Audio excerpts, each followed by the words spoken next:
우리 교감선생님 인상 너무 좋으시죠? 미남이시고요. 제가 보통 학교 이렇게 오게 되면 이제 교양선생님 계시는 교양선생님 아니면 교감선생님 인사를 드리는데 이렇게 편안하게 저를 이렇게 해주시고 하는데 좋은 선생님을 만나서 참 기쁩니다. 어머니도 너무 멀리, 강당이 정말 넓네요. 그 지난주에 벌써 학교 설명회도 하고 학부모에서 처음 시작하셨더라고요, 수요일날. 맞죠? 그때 되게 많이 오셨던데. 학교 설명이 아니고 공개 수업 아니라고.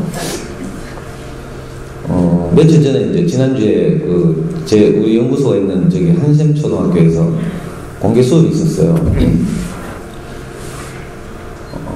몇몇 아빠들이 이제 3학년 수업에 오셨다고 해요.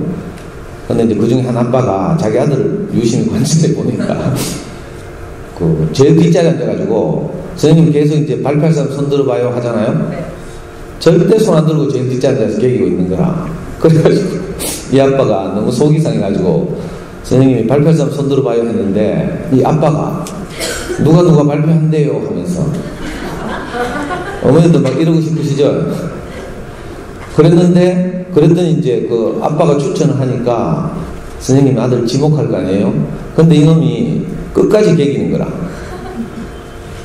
아이고. 그러니까 우리 부모 마음이 다 아이들이 이렇게 적극적으로 발표하고 이러길 바라시죠? 또 앞자리에 앉아서 수업 집중했으면 좋겠고, 그죠? 근데 무슨 말 하는지 알겠어요? 아이들이 앞자리에 앉아서 집중하고 이러길 원하시면 먼저 우리가 그렇게 해야 돼요.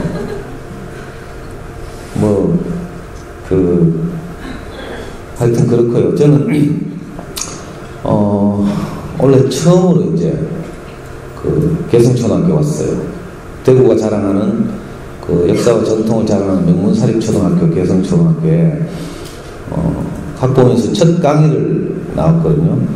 이제 오늘을 시작으로 해서 이제 제가 가는 학교가 약 50개 초등학교 있는데 저 뒷자리에서 듣기 불편하지 않으세요? 아니 저는 자꾸 울려가지고 들으실만 해요, 마이크 소리가. 예. 저는 이렇게 어머니들 앞에 설 때마다 무슨 자녀교육 전문가 이렇게 소개되면 굉장히 부끄럽고요. 사실은 여러분들처럼 아이 하나를 잘 키워보고 싶어가지고 제가 우리 아이 4살쯤 되었을 때 우리 와이프가 바쁘기도 하시고 또 한편은 아이 키우는 거 보니까 좀 서글퍼 보이고 이래가지고 제가요 우리 와이프한테 제안을 했어요. 당신 좀 비켜봐라, 내가 한번 해볼게. 그 4살 때부터 제가 아이를 데리고 이른바 자녀교육 세계에 뛰어들었어요. 그래가지고 제일 먼저 한 것이 이제 좋은 어린이 책을 잘 골라서 늘 사서 읽히게 하는 이 작업을 했죠. 대구에 이제 몇 군데 어린이 전문 서점이 있는데 보통 동네에 이제 전집 할인 매장 이런 거 말고요. 지금은 인터넷 서점의 공세에 밀려서 거의 다 망했지만 제가 사는 달서구에 가면 이제 호시오치라는 약 20년쯤 된 어린이 전문 서점이 있어요. 아주 질 좋고 정성껏 만든 이제 좋은 어린이 책을 판매하는 서점인데 우리 아이 4살 무렵에 그런 서점이 문을 열었어요. 한때는 우리나라에 약 80군데의 그런 어린이 전문 서점이 있었는데 요즘은 이제 각급 도서관도 잘 되고 또 학교 도서실도 많이 이렇게 좋은 책으로 가득 차고 이래서 어린이 서점도 거의 망했거든요. 제가 4살쯤부터 시작해서 이제 우리 아이를 어린이 서점에 데리고 다니면서 어떻게 하면 이 아이가 자라서 행복하게 될까에는 관심이 없고 어떻게 하면 이놈이 자라가지고 공부를 잘하게 될까 여기에 제 관심이 있었어요. 그런데 이제 저는 부모님부터 양육받은 경우는 거의 없거든요. 저는 아버지가 초등학교 1학년 때 돌아가시고 어머니는 이제 삼형제를 키우느라고 계속 공장에 일하러 다니시고 이랬기 때문에 제가 아무리 제 인생을 돌이켜봐도 어떻게 아이를 키워야 될지는 모르겠어요. 그래서 할 수 없이 저는 이제 그 시내 가장 큰 서점, 지금은 교보용풍 뭐 알라딘 내려와 있지만 그 당시에는 이제 대구에서 자랑하는 제일서점이 제일 컸죠. 그 시내 제일서점 나가가지고 그 육아 코너 가가지고요. 거짓말 좀 보태면 우리나라에서 발간되는 거의 모든 육아 서적을 읽었어요. 어떻게 하면 이놈을 잘 키울까 싶어가지고 그렇게 이제 자녀교육책에 뛰어들어가지고 열심히 했죠. 그리고 초3쯤 되어서는 이제 그 인터넷에 진출해서 여러분들 아실지 모르겠는데 잠수에 커가는 아이들이라는 자녀교육 사이트 아세요? 별로 모르시는 것 같네요. 네이버는 다 아시죠? 네이버 다음 이거 아시죠? 잠수네 하면 그 자녀교육계의 네이버 뭐 이렇게 생각하시면 되는데 모르면 큰일인데 하여튼 그런 자녀교육 포털 사이트가 있어요. 그래서 저는 우리 아이 초등학교 3학년 때 그 포털 사이트가 생겼는데 거기 이제 처음부터 들어가서 지금까지 잠수네 회원으로 있어요. 그리고 이제 아이를 키우면서 거기서 많은 도움을 받고 사교육 없이 그 학원 다니지 않고 이제 이렇게 아이를 이렇게 키우는데 좀 도움을 받았죠. 지금은 우리 아이가 어느덧 자라가지고 26 청년, 지금 연세대학교 경영학과 4학년 다니고 있습니다. 그런 과정에서 이제 여러분들 지금 초등학교 1, 2, 3학년 어머니들이시죠? 저학년 시절 생각해보면 전 정말 답답해서 어떻게 하면 아이를 잘 키울지 잘 모르고 문제집 어떤 거 골라야 될지, 뭐 학원 어디로 가야 될지, 학습지를 한다면 뭘 할지 하나도 몰랐어요. 그래서 이제 유치원 시절부터 이제 유심히 이제 동네 엄마들 살폈는데 동네 엄마들 보니까 유치원 차가 딱 오면 애들 태워 보내고 만세 부르더라고. 처음에는 쭈삣쭈삣 하면서 전부 자기 집으로 돌아가요. 그런데 몇 달 지나니까 이제 눈 맞추기 시작하는 거라. 그 애들 보내고 나니까 쫙 살펴보더니 큰애 키운 것 같은 동네 언니가 딱 보이거든요. 그러니까 젊은 엄마들이 하는 말이 언니 우리 집 가서 커피 한잔 할래요? 하면서 자기 집에 데리고 가더니 막 물어보고 이러면서 정보 얻고 적고 막 따라다니고 막 이러더라고요. 근데 아무도 저보고는 오빠 우리 집 가서 차 한잔 할래요? 이런 사람이 없어요. 저한테 그 하기만 했으면 제가 아는 걸 모든 걸 다 알려드릴 텐데. 저는 외롭게 참 아이를 키웠거든요. 그러면서 맨 땅에 헤딩하고 실패를 경험하고요. 좌절하기도 하고 아이하고 싸우기도 하고요. 특히 어머님들이 로망으로 생각하는 이놈의 스스로 공부하는 놈이 좀 되게 해보려고 죽으라고 고생을 해도 안 하더라고요. 우리 애는 지금 26인데 지금도 스스로 공부 안 해요. 그래서 제목을 왜 이렇게 잡았는가 하면 교육청에서 이렇게 잡으라고. 제목을 정해주는 바람에 그죠? 어쩔 수 없이 저렇게 잡았어요. 그래서 솔직히 고백하거니와 저는 스스로 공부하는 아이를 키울 자신이 없어요. 다시 제가 애를 낳아서 키운다고 해도. 그래서 너무 욕심 부리지 말고요. 그 스스로 공부한다는 것도 사실은 이제 좀 구분해서 생각해야죠. 초등 저학년 아이들이 스스로 공부한다. 이건 있을 수 없는 일이죠. 엄마가 패니까 무서워서 길들여서 그렇게 할 수는 있어요. 근데 사실은 정말 아이들이 그 필요성을 느끼고 스스로 공부할 수는 없어요. 그 시간 관리라는 거죠. 시간을 관리하고 자기가 할 일을 적절한 시간에 자기가 막 달려가가지고 하고 이런 경우는 없다고요. 시간 관리나 이런 것들은 부모님이 도와줘야 하고요.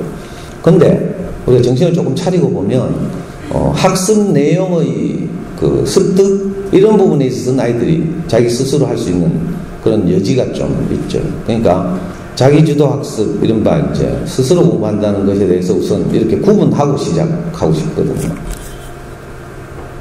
내용 학습에 있어서의 자기주도 이건 가능하다. 하지만 이제 꼬마들 이제 시간 관리에 있어서의 스스로 이건 불가능하다. 그래서 엄마들이 도와줄 필요가 있다 이거죠.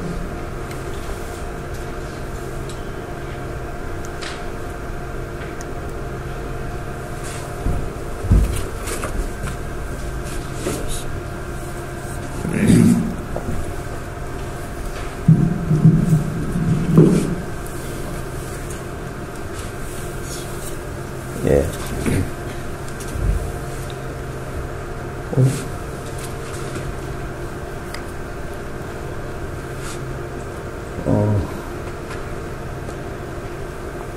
그 제가 아이를 키우면서 이제 몇 가지 중요한 경험을 하게 되는데요.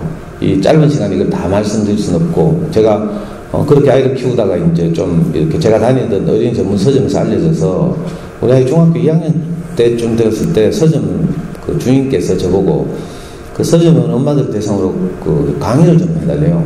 자녀교육 강의를. 그래서 제가 그 받은 도움이 크고 이래서 제가 응급계를 그렇게 하겠다고 하고 자녀교육 강의를 했는데 의외로 그때 이제 그 반응이 좋아가지고요. 그다음부터 매주 강의를 하게 됐어요. 그게 지금 12년째인데요. 지금도 달서구에서 제가 매주 금요일만 되면 이제 어머니들하고 자녀교육 전반에 관해서 이렇게 학기별로 주제를 달리해서 강의를 하고 있거든요. 한 학기는 이제 수학공부법, 한 학기는 잠수내용공부법, 한 학기는 모든 공부의 기초가 되는 책 읽기, 또 한 학기는 아이들과의 소통, 이런 이제 크게 4개의 주제를 가지고 각 학기별로 그 인형 커리큘럼으로 이렇게 강의를 하고 있습니다. 그래서 사실 수학 공부도 이렇게 짧은 시간 내에 1시간 30분, 40분 정도에 모든 것은 말씀드리기는 어렵고요. 그래서 이제 핵심적인 이야기, 특별히 저는 오늘 우리 개성초등학교가 사립초등학교라는 점을 이렇게 의식하고 왔어요. 왜냐면 우리 동네도 효성초등학교 있거든요. 혹시 어머니들 중에 뭐 대구시내 사립초등 다 냈다가 먼저 되는 데 가고 뭐 이럴지도 모르죠. 그 사립초등학교 엄마들 보니까 전부 똑똑하고 일단 형편이 좋고 그죠? 여유가 있고 그래서 이제 아이들에게 특별히 관심이 더 많고 이러시더라고요. 그러다 보면 자칫 범하기 쉬운 실수에 대해서 한번 이야기해보려고요. 먼저 이제 육상 경기 이야기 잠깐 해보겠습니다.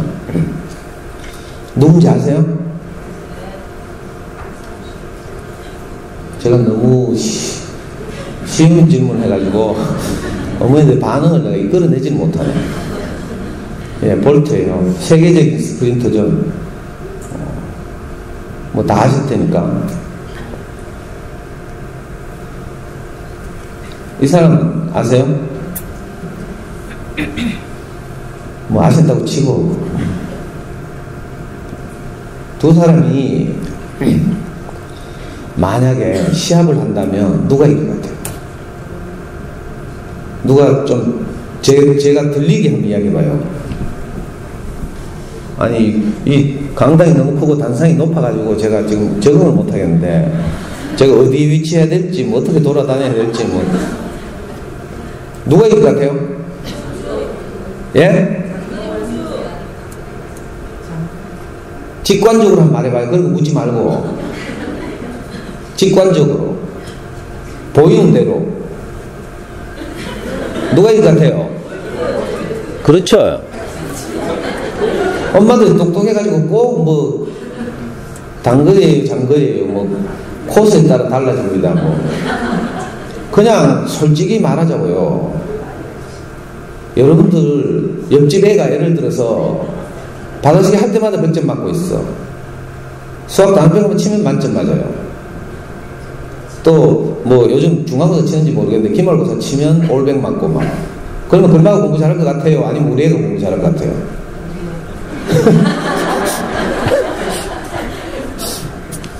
제가 우리 애라고 말하는 바람에 직관적으로 보기에 저학년 때 받아쓰기도 잘하고 수학도 잘하고 영어 듣기도 잘하고 이러면 그 애가 잘해서 공부 잘할 것 같잖아요.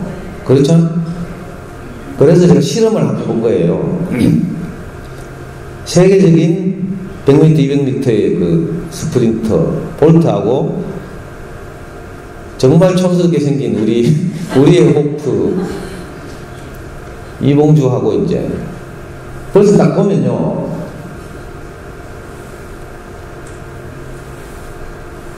이거 포인트 어디 있어요? 포인트. 이거요?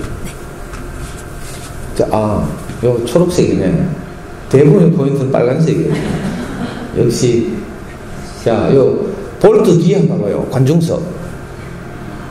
사람 얼굴 보여요, 안 보여요? 너무 빨리 뛰니까 안 보여. 근데 이봉주 선수는 벌써 턱이 뒤로 젖혀졌죠. 그리고 속도가 늦기 때문에 지쳐가지고 뒤에 관중석의 얼굴이 다 보이죠. 제가 아이를 키울 때도 저는 아이가 볼트처럼 뛰었으면 했어요.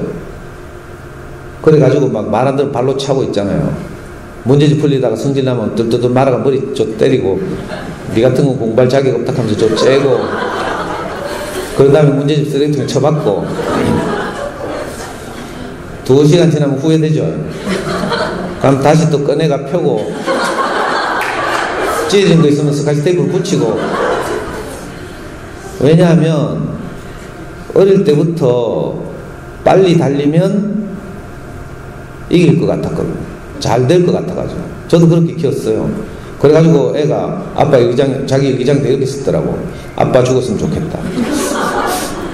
근데 우리 와이프가 그걸 발견하고 꼭 그걸 내한테 보여준다? 그냥 애가 속상해서 그렇게 했거니 하고 넘어가면 될 낀데 꼭 별로 도움 안 되는 거 저한테 보여주면서요. 지금 생각해요, 이거는.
예,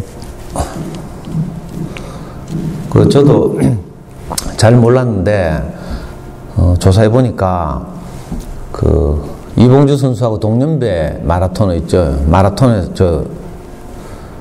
올림픽에서 우승한 황용조 선수라고 있어요. 나이가 비슷하거든요.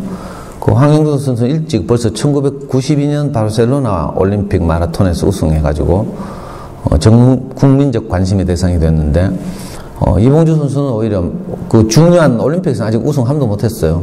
그런데도 요즘 맨날 텔레비에 나오고 봉다리 하면서 전 국민적 사랑을 받고 있죠. 왜 그런가 하면 아까 보여드린 대로 케냐 출신의 세계적인 마라토너들이 평균 자기 마라톤 인생에서 완주 횟수가 7, 8회에 불과하다는데 이봉주 선수는 무려 37번을 출전해서 그 중에 35번을 자기에게 주어진 코스를 완주한 거예요. 이게 큰 문제. 이봉주 선수의 장점이고 자랑이죠. 그 성실함과 근면함으로 그 상징되는 거죠.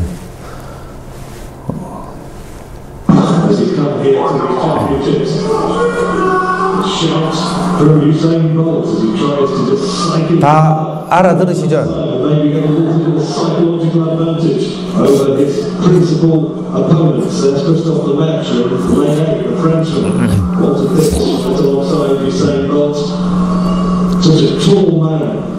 Almost has to uncoil himself from the start position, but you hear Michael Johnson saying he's getting that start absolutely right.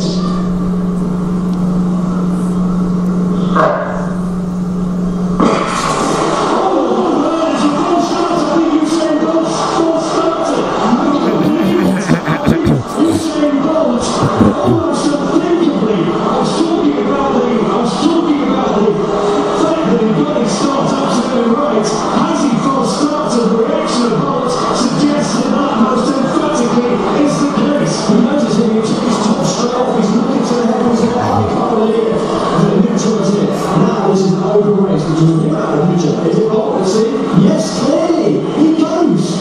We've seen so many false starts in the championships already, and it's only day 2. Well, I can hardly believe what I'm seeing.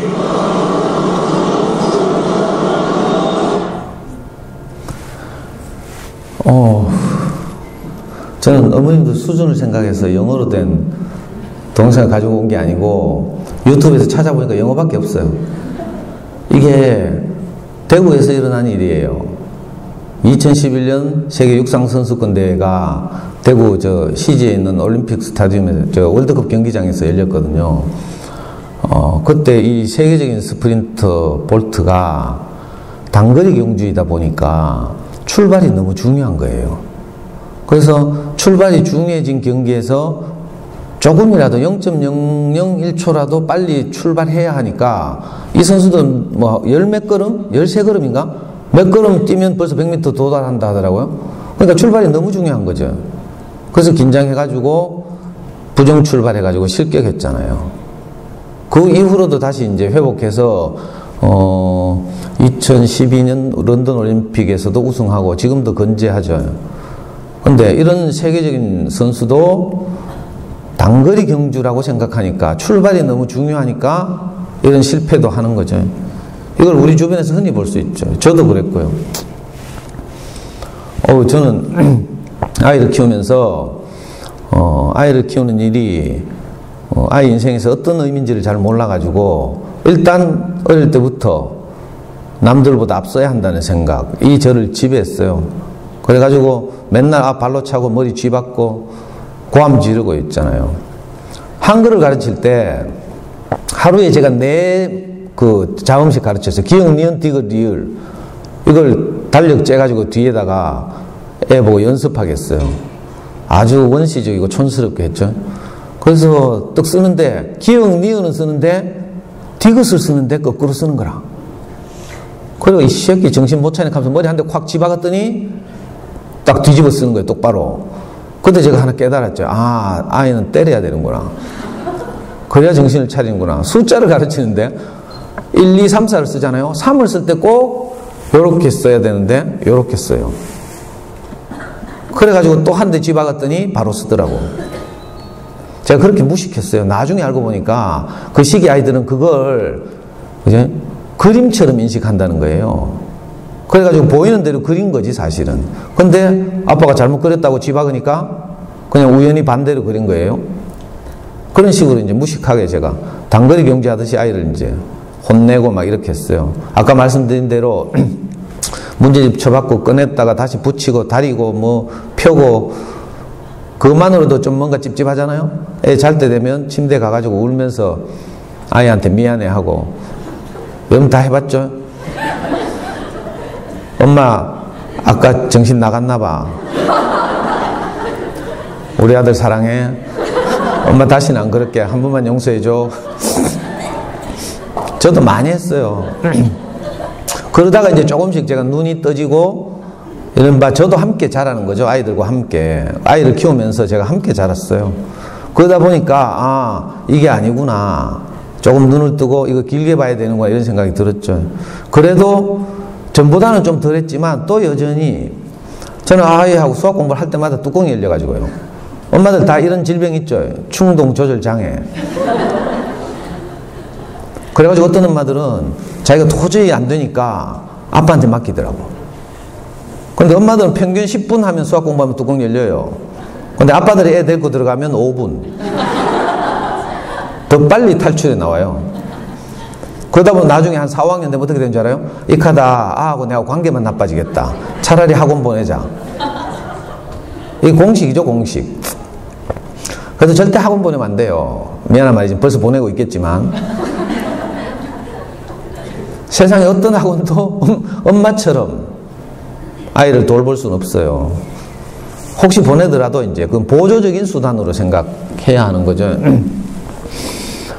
저는 그래가지고 어떤 때는 애 수학 공부한 거 고학년이 돼가지고요. 채점하다가 제가 뚜껑 열려가 자꾸 애 패니까 나중에 제가 회개하고 애 잠든 후에 채점하기로 했어요. 상당히 발전한 거죠. 바로 채점해가 쥐 박는 거하고 많이 달라졌잖아요. 근데 잠들었는데 어느 날 제가 채점을 했는데 저는 이제 나중에 말씀드리겠지만 수학 공부를 할 때 이제 제대로 이제 수학 공부를 시킨다고 하루에 4문제만 하겠어요. 이른바 심화된 문제, 생각을 요하는 문제를 하루에 4문제만 하면 그날 수업이 끝났어요. 근데 임마이기 그날 4문제를 풀었는데 주무시는 동안 내가 채점해 보니까 4문제 다 틀린 거라. 제가 어떻게 할게요? 도저히 용서가 안 되더라고요. 그래서 자는 놈한테 뛰가가지고 깨워가지고요. 찬물로 세수하고 나서 오답 처리하라고. 아이고. 어머니들도 좀 있으면 다 그래 하게 돼 있어요. 그리고 좀 있으면 어떻게 되는 줄 알아요? 이것도 아니구나. 내가 애가 눈에 안 보일 때 채점하자. 그 다음부터는 이제 학교 가고 난 후에 아무도 없을 때 그렇게 채점했어요. 그때는 오답이 좀 나와도 깨울 애가 없어. 그래가지고 할 수 없이 애 학교 갔다 돌아올 때까지 기다리다 보면 오후 4시 가면 좀 성질 좀 가라앉죠? 그래가지고 겨우겨우 이제 저도 어려운 시기를 지나가고 이랬거든요. 자, 그걸 통해서 제가 뭘 알게 됐는가 하면, 아이를 키우는 일은 단거리 경주가 아니구나. 이걸 알게 된 거죠. 고함 지르고 이러니까 짧게는 정신 차리는 것 같아. 근데 길게 보면요, 애가 주눅 드는 거라. 제가 고함을 딱 지르면요, 애 눈동자가 팽팽 돌아가요. 눈동자의 초점이 딱 똑바로 저를 쳐다보는 게 아니라 충동 조절 장애가 일어나서 버럭하죠? 그럼 애들이 눈에 초점이 잃잖아요. 경험해봤어요? 엄마를 똑바로 못 쳐다본다니까? 그래서 눈동자 빙빙 돌아가요. 어떻게 해야 될지 몰라가. 어디에 눈을 맞춰야 될지 몰라가. 그러면 또 엄마는 대답 안 한다고 또 막 고함 지르죠? 이래 대답해도 엄마가 고함 지를 것 같고 저래 대답해도 고함 지를 것 같으니까 애들이 막 갈 길이 없는 거죠. 이러면서 어떻게 돼요? 우리 아이들이 자존감이 점점 낮아지죠.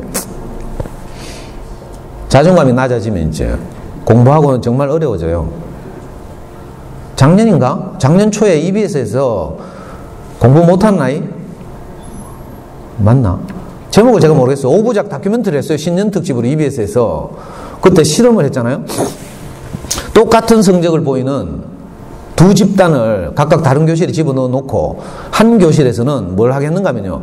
네가 제일 속상할 때 기억을 한번 떠올려서 써봐라. 10분 동안 이렇게 했어요. 종이를 주고. 다른 반대쪽 집단에서는 똑같은 성적이에요. 네가 제일 행복하고 즐거울 때를 떠올려서 10분 동안 써봐라. 이렇게 말했어요. 그래가지고 애들이 10분 동안 이제 한쪽은 우울하고 기분 나쁘고 속상한 일을 생각했고 다른 한쪽은 즐겁고 행복했던 일을 생각했어요. 그리고 나서 수학시험을 딱 쳤잖아요. 똑같은 문제로.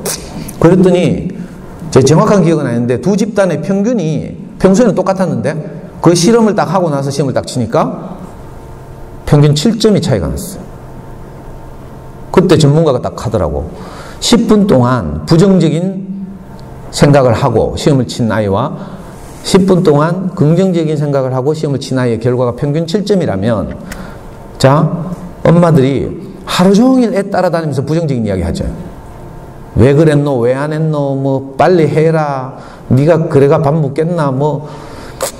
자, 하루 종일 우리가 애들한테 부정적인 이야기 하고 다녀요. 그럼 나중에 애가 크면 어떻게 돼요? 전문가가 말하기를 바보 된다 하더라고요. 제가 그랬어요. 우리 애 뭐라 하니까 똑똑해지는 게 아니라 주눅 들고 겁이 나가지고 어찌할지를 모르는 거예요. 지금 생각하니까 애한테 미안해 죽겠네. 이런 아빠 밑에서 그래도 잘 자라준 우리 아들 너무 대견하죠. 그래가지고 이제 시간이 점점 흐르면서 보니까, 아이 키우기는 단거리 경주가 아니라 마라톤 같은 것이구나. 더군다나 마라톤도 1등 하는 마라톤이 아니라 자기에게 주어진 재능을 사장시키지 않고 잘 발휘하게 하는 완주를 목표로 하는 마라톤이구나. 이걸 알게 됐어요. 어머니들이 이제 아이를 좀 키워보면 알겠지만 그 마라톤을 하는 사람들, 마라톤 동호회 사람들한테 옛날에 황영주 선수가 칼럼 쓴 걸 제가 지금 정리해 온 거예요. 마라톤을 하려면 저는 다리만 튼튼하면 되는 줄 알았어요. 근데 그게 아니라 바람을 맞으면서 계속 달려야 하기 때문에 복부 근육도 이렇게 단련돼 있어야 안 돼요. 그리고 팔을 이렇게 계속 휘젓죠. 그렇기 때문에 이 팔 근력도 있어야 된대요. 그래서 하루에 1시간 30분씩 복부 근력과 팔 근력을 단련시키는 연습을 하라고 권하더라고. 그러니까 마라톤의 3요소는 뭔가 하면요, 다리 근력, 복부 근력, 팔 근력이 함께 준비되어야 하는 거죠. 마라톤을 해보면 거리가 42.19km잖아요. 그래서 유명한 마라토너들이 이제 큰 대회에 출전하려고 하면요, 항상 뭘 하는가 하면 코치들과 함께 먼저 그 마라톤이 일어나는 개최되는 도시에 가서 코스를 답사해요. 마라톤 코스를 달리다 보면 갑자기 강을 만나, 강을 끼고 달려요. 그럼 바람이 강 쪽에서 코스 쪽으로 불어와요. 그 방향 생각해야 되고요. 또 언덕이 나타나죠. 언덕이 나타나면 언덕을 걸어서 올라가다 보면 다 추월당하거든요. 그래서 미리 페이스 조절을 해야 되고요. 옛날에 바르셀로나 올림픽에서 황영조 선수가 우승을 했는데 그때 황영조 선수에게 뭐라고 불렸는가 하면요, 몬주익의 영웅 황영조 이렇게 불렸어요. 이 몬주익이라는 언덕이 있거든요. 바르셀로나에 가면 마라톤 코스인데 벌써 가보신 분들은 마적하네. 스페인 여행 갔다 오신 분들은 그죠? 몬주익이라는 언덕이 있는데 그 언덕이 아주 마의 코스, 악마의 코스예요. 그 전까지 페이스를 잘 조절하지 않으면 그 언덕을 달리면서 오를 수 없는 거죠. 여러분들도 좀 이제 아이를 키우다 보면 마의 언덕이 나타나요. 초등학교 6학년 좀 되면 애들이 이제 엄마 말 안 듣죠? 방문 닫고 들어가요. 내가 알아서 할게 하고. 그럼 골치 아파져요. 중학교 가면 막 남친 여친 사귀고요, 학원 간다 하고 뭐 맨날 놀러 다니고 막 아무리 좋은 자녀에게 관한 지식과 정보가 있어도 아이한테 영향을 미칠 수가 없게 되면 끝이에요. 그러니까 이 코스를 잘 살펴야지. 그것도 모르고 뭐 전력 질주해요? 초등학교 저학년 때 뭐 동네 언니들이 그렇게 코치하죠. 야, 좀 있으면 말 안 듣는데 말 들을 때 많이 돌려라. 이게 다 동네 언니들의 가르침이에요. 근데 좀 있으면 어떻게 돼요? 내가 뿌린 것을 사춘기 시절 되면 다 거두게 돼 있어요. 이거 망고불변의 진리예요. 뿌린 대로 거둔다. 내가 애를 잡았으면 잡았을수록 사춘기 때 애들이 더 엉뚱한 데로 가죠. 자, 반대로 이거 길게 봐야 되는구나 하고 내가 아이하고 소통하는 것을 가장 소중하게 생각하면 사춘기가 돼도 특별한 사춘기 정시가 별로 없어요. 아주 중요한 일이에요. 그 자녀교육에 있어서 자녀교육이 마라톤이라고 하면 사춘기 되면 언덕이 되는 거죠. 마라톤 코스로 말하면. 그리고요, 전문적인 선수들은 스퍼트 지점이라는 게 있어요. 스퍼트 지점 뭔가 하면 우승을 노리는 선수들이 자기 페이스를 잘 조절하다가 전력 질주를 하는 구간을 보고 말해요. 보통 이제 전문가들은 35km 지점을 마라톤의 스퍼트 지점이라고 하더라고. 그래서 한 7km 남았죠. 42.19km니까 35km 지점쯤부터 승부를 거는 거지, 이제. 그 전까지는요, 절대로 선두로 안 나가요. 뭣도 모르고 초기부터 선두로 나가는 마라토너들을 뭐라고 불러요? 페이스메이커. 들어봤어요? 국제대회 나가면요, 우리나라는 항상 마라톤 선수를 3명 내보내요. 우승 후보, 신의 유망주, 그것도 저것도 아닌 3위 정도의 기록을 가진 사람, 이렇게 3명을 내보내요, 단체로. 그래가지고 3위 정도를 하는 사람들의 역할이 뭔지 알아요? 케냐나 이런 다른 나라 우승 후보들의 페이스를 흐트러뜨리는 역할, 그걸 보고 페이스메이커라고 불러요. 그러니까 마라톤 TV 중계를 잘 보시다 보면 5km나 10km 지점쯤 되면 치고 나가는 선수들이 있다니까? 그게 페이스메이커예요. 그 화면에 막 잡히죠? 나중에 한 20km 지점 가면 없어요. 근데 뭣도 모르고 거기 따라 뛰다가 어떻게 돼요? 다 페이스 오버 하는 거죠. 어쩌면 옆집 옆에 내가 이상한 거 막 하면서 뛰고 있어. 근데 괜히 옆집에 놀러 갔다가 그거 봤어. 자기 집에서 안 하고 있어. 표정 관리 하죠. 거기서는 모른 채 하고 막 눈으로 쫙 스캔해가지고 집으로 돌아와요. 현관문 닫자마자 애 불러. 야, 자가 저거 하던데 니 왜 생각하노? 왜 생각하노 하면서 견해를 묻는 게 아니라 눈으로는 벌써 딱 힘주고 애를 째려보면서 딱 익하다가 잘못하면 페이스 오버한다고. 이런 일이 흔하죠. 특히 저는 우리 동네 효성초등학교를 보면서, 그리고 사실은요 10년 전쯤에 개성초등학교 엄마들 팀이 제 강의를 들어갔어요. 어린 서점에. 그 아이들이 원래 입시를 치렀어요. 하나이는 저한테 상담도 하러 왔어요. 서울대 미대, 홍익대 미대, 남자인데, 그 다음에 어디지? 메이저 4대 미대가 있어요. 미대 쪽 입시에서는. 뭐야? 대구에서 제일 유명한 미대 전문 입시학원 알아요? 황금내거리에 가면 창조의 아침이라고. 거기 중학교 3학년 때부터 다니면서 입시 설명회를 다니고 이렇게 하면서 전문적으로 준비를 했어요. 아예 포트폴리오를 만든다고 늘 유럽 여행, 스페인 여행 다니고 딱 개성초등학교 엄마들이 딱 할 그런 스타일이죠. 개성초등학교 10년 선배 언니. 책도 많이 읽고 이 아이가. 안타깝게도 원래 재수를 하게 됐어요.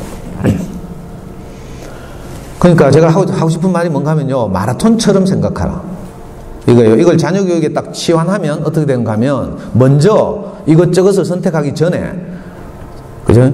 우리 아이가 달릴 코스에 대해서 알아야 돼요. 전략적 사고 습관이라고 전문적으로 부르죠. 보통 엄마들은 단기적인 데 강해요. 당장 콩나물 값 깎는 데 강하죠. 근데 백화점 가서는 꼼짝도 못하고 그냥 현대백화점 가가지고 돈 다 주고 사. 그렇죠? 그래 놓고는 우리 와이프 꼭 그래. 현대백화점 가가지고 온갖 뭐 그냥 다 사면서 어디서 뭐 있잖아요. 뭐 조금 깎은 거 있잖아요. 그거 갖고 막 자랑해. 저한테 와가지고 여보 내 똑똑하지 하면서. 아빠들은요 조직 생활 하거든요. 직장 생활하고 이러면 조직에서, 직장에서, 회사에서 대부분 이런 훈련을 받아요. 전체 회사를 생각하는 훈련. 그죠? 전체 프로젝트에 대해서 처음부터 끝까지 이렇게 읽어내는 훈련, 이런 걸 하거든요. 이걸 이제 뭐 경제학으로 말하면 거시적 안목 이렇게 부르고, 전략적 사고 이걸 늘 해야 되죠. 그래서 초등학교 저학년 때부터 해야 될 것과 하지 말아야 될 것을 잘 가릴 필요가 있어요. 엄마들은 거꾸로 생각해요. 초등학교 저학년 때니까 오만 거 다 해보자. 나중에 되면 못한다, 시간 없어가지고. 이렇게 생각하는 이상한 경향이 있어요. 그래가지고 뭐 오만 거 다 하죠. 차마 다 하는 말씀 못 드리겠네. 근데 사실은 오히려 어릴 때부터요, 쓸데없는 거 안 하고 정말 중요한 걸 해야 돼요. 승부를 해야 돼요, 승부. 어차피 유전자는 뭐 정해졌고, 그렇죠? 지금은 다시 뱃속에 집어넣어서 꺼낼 수도 없고, 가끔씩 아빠 째려보면서 당신 닮았어 개사코 막. 그러니까 우리 아이들이 물려받은 선천적 재능을 소중하게 생각하고, 그 선천적 재능 위에 후천적으로 우리가 아이들을 어떻게 양육하는가가 문제거든요. 그렇다면 아이에게 주어진 하루를, 그죠? 선택과 집중을 통해서 쓸데없는 걸 하지 말고 정말 소중한 것들로 아이가 하루를 보내도록 하는 작업, 이걸 해야 되죠. 제가 아이를 키워보니까 딱 세 가지밖에 없어요. 하나는 뭐니 해도 책을 좋아하게 해야 돼요. 이건 뭐 동서고금을 막론하고 그렇죠. 모든 육아서적에서 다 공통적으로 하는 말이에요. 어찌하든지 아이들이 책 읽기가 즐거워져야 돼요. 사실은 이걸 가지고 제가 한 학기 동안 강의를 하거든요. 그래서 원래도 다른 학교 가면 이제 지금 50개 초등학교 가는데 약 반은 책 읽기에 관해서 이야기를 할 텐데, 개성초등학교는 이제 수학 공부 이야기를 좀 하라고 해서 책 읽기에 관해서 책 읽기에 관해서는 생략하고 지나가는데요. 하여튼 아이들이 행복한 책 읽기를 해야 돼요. 그러려면 일단 뭐 해야 돼요? 전집 안 사야 돼. 엄마들 어릴 때부터 뭣도 모르고 책이 중요하다는 건 아는데 어떤 책이 좋은 어린 책인지 모르니까 또 옆집 언니한테 소개받아가지고 웅진, 교원, 몬테소리, 프레벨로 도배했죠. 집집마다. 그리고 집에 가득 찬 책들을 보면서 푸근해하고 있잖아요.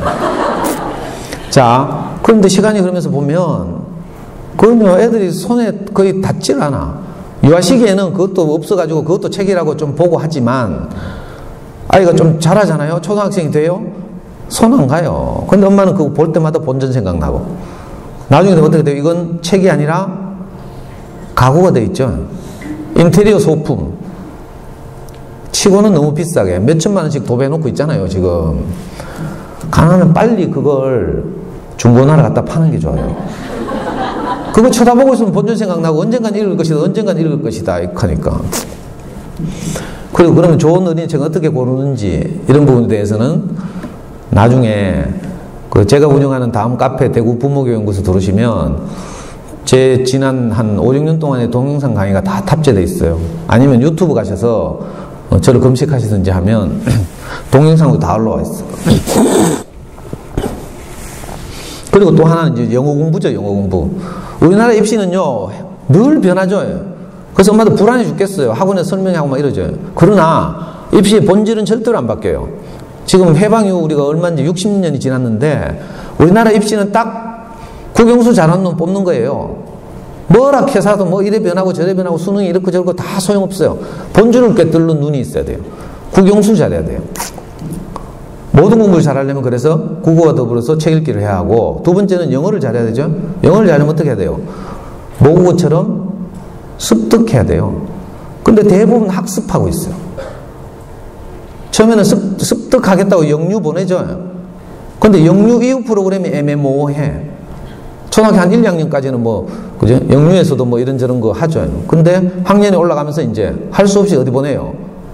여기서는 어디 보내는 거 몰라. 뭐 문강이니, 뭐 아발론이니, 뭐 청담이니, 뭐 좋은 데 보내면 이런 데 보내죠? 아니면 동네 프랜차이즈 뭐고, 한 동네마다 하나씩 프랜차이즈 정책을 쓰는 GMB. 이런 데 보내죠. 그러니까 청담이나 뭐 아발론 이런 데는 절대로 안 그래. 항구에 하나 프랜차이즈 정책.